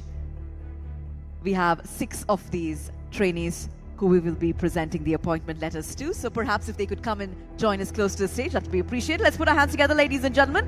Tilan Hirudika. Joining us up next will be A. Ravindu Randika. Congratulations to you. I'd like to invite the students to please join us. After Ravindu Randika, may I also invite R.M. Dulshan Vijay Singha to please join in, followed by P.L. Hasintha Lakshan, J.M.S. Abhay Ratna, and M.S.B. Sandagom. These are the 6 trainees that we are symbolically handing over appointment letters to today. Let's put our hands together for each of them, ladies and gentlemen. This is Ravindu Randika. Joining us up next, we have R.M. Dulshan Vijay Singha. Congratulations to you on receiving your appointment letter. Next up, we will be joined by P.L. Hasintha Lakshan. Ladies and gentlemen, a round of applause to our young trainees. Our next trainee to join us, J.M.S. Abhay Ratna. Congratulations on receiving your appointment letter. A round of applause to J.M.S. Abhay Ratna. And our final young trainee to join us up is M.S.B. Sandagom. Congratulations to you as well. Once again, ladies and gentlemen, let's put our hands together for all of the young trainees symbolically receiving their appointment letters today. We wish them all the best in their careers. And thank you very much to our chief guest. Thank you, sir. And thank you to Mr. Vijay Singha as well. It's now time, ladies and gentlemen, for a special tribute to the heroes of the maritime world, the seafarers. We're delighted to now present a captivating musical performance, the song Sailing by Rod Stewart. Now, this tribute embodies the resilience, the courage, as well as the spirit of adventure that define a life of a seafarer.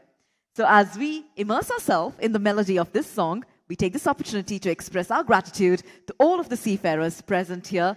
Thank you to all of our maritime heroes. And with that, we hope you enjoy this special tribute.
And that was a rendition of Sailing by Rod Stewart, a musical homage to all of our seafarers who courageously traverse across vast oceans, brave the challenges, and embrace the call of the sea. We thank you for all that you do day in and day out as seafarers. Well, on that musical note, ladies and gentlemen, we are almost getting ready to wrap up our formal proceedings. Before we wind up, we have to remember the success of this ceremony could not have been possible if it weren't for many stakeholders who've come together to ensure that this event has been a successful and significant one. So to now do the honors of appreciating every contributor, it's our pleasure to now invite the Additional Secretary Development of the Ministry of Ports, Shipping and Aviation to deliver the vote of thanks. Ladies and gentlemen, let's put our hands together for Mr. M.S.B. Jayasundara.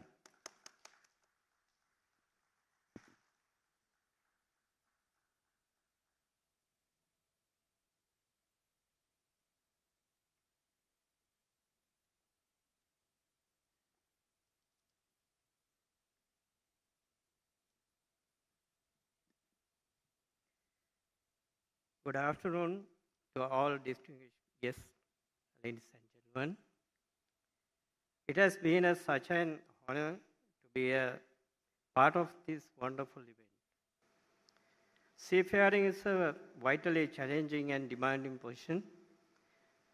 The main purpose of the National Seafarers Day to promote seafarers in Sri Lanka.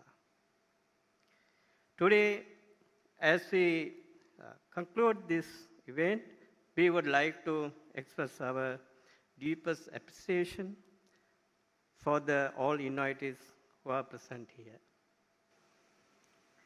On behalf of the Secretary, Ministry of Ports, Shipping and Aviation, I would like to extend my heartfelt gratitude to your special guests. Honorable Minister Nimal Sripal Silva, Minister of Ports, Shipping and Aviation. Honorable Minister Douglas Devanand, Minister of Fisheries. Honorable State Minister Dr. Suresh Raghavan, State Minister of Higher Education. Thank you for your participation and contribution of special day.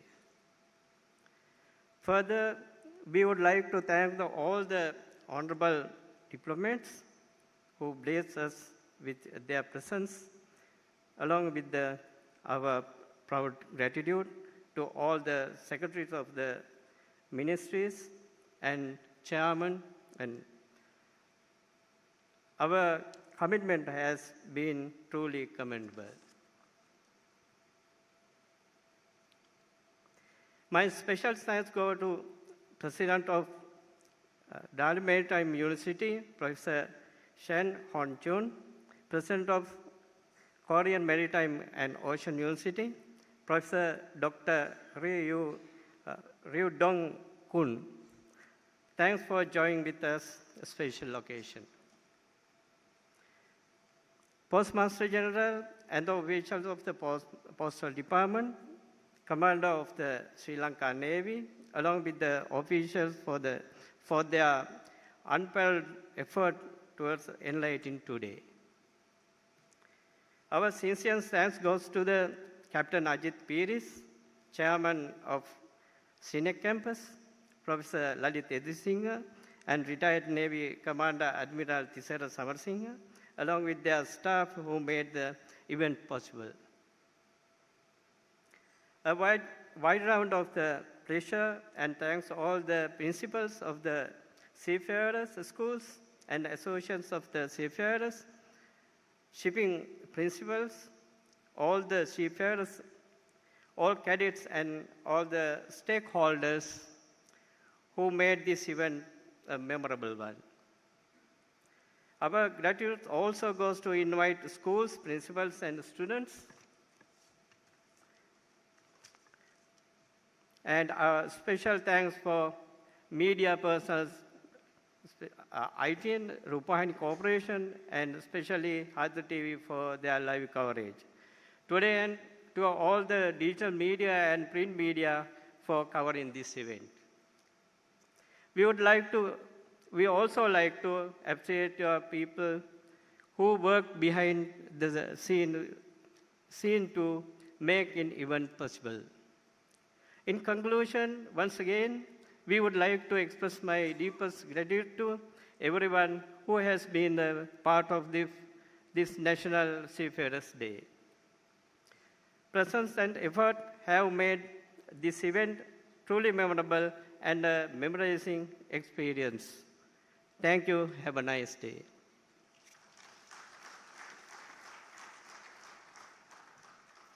Thank you very much to Mr. Jayasundara for those warm words of gratitude expressed. We would also like to add a special note of gratitude to all of our valued sponsors. We will, of course, be viewing brief videos of our sponsors during lunchtime, so a hearty appreciation goes out to our valued sponsors as well.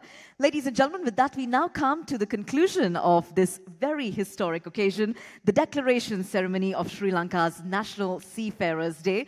As we wrap up our proceedings, let us carry forward this spirit of collaboration and resilience that shapes the maritime industry, and let us continue to navigate the oceans of great opportunity and progress. With that, we'd like to say thank you very much to all of you for joining us. And as we now wrap up our proceedings, may I invite us all to please rise for the national anthem of Sri Lanka.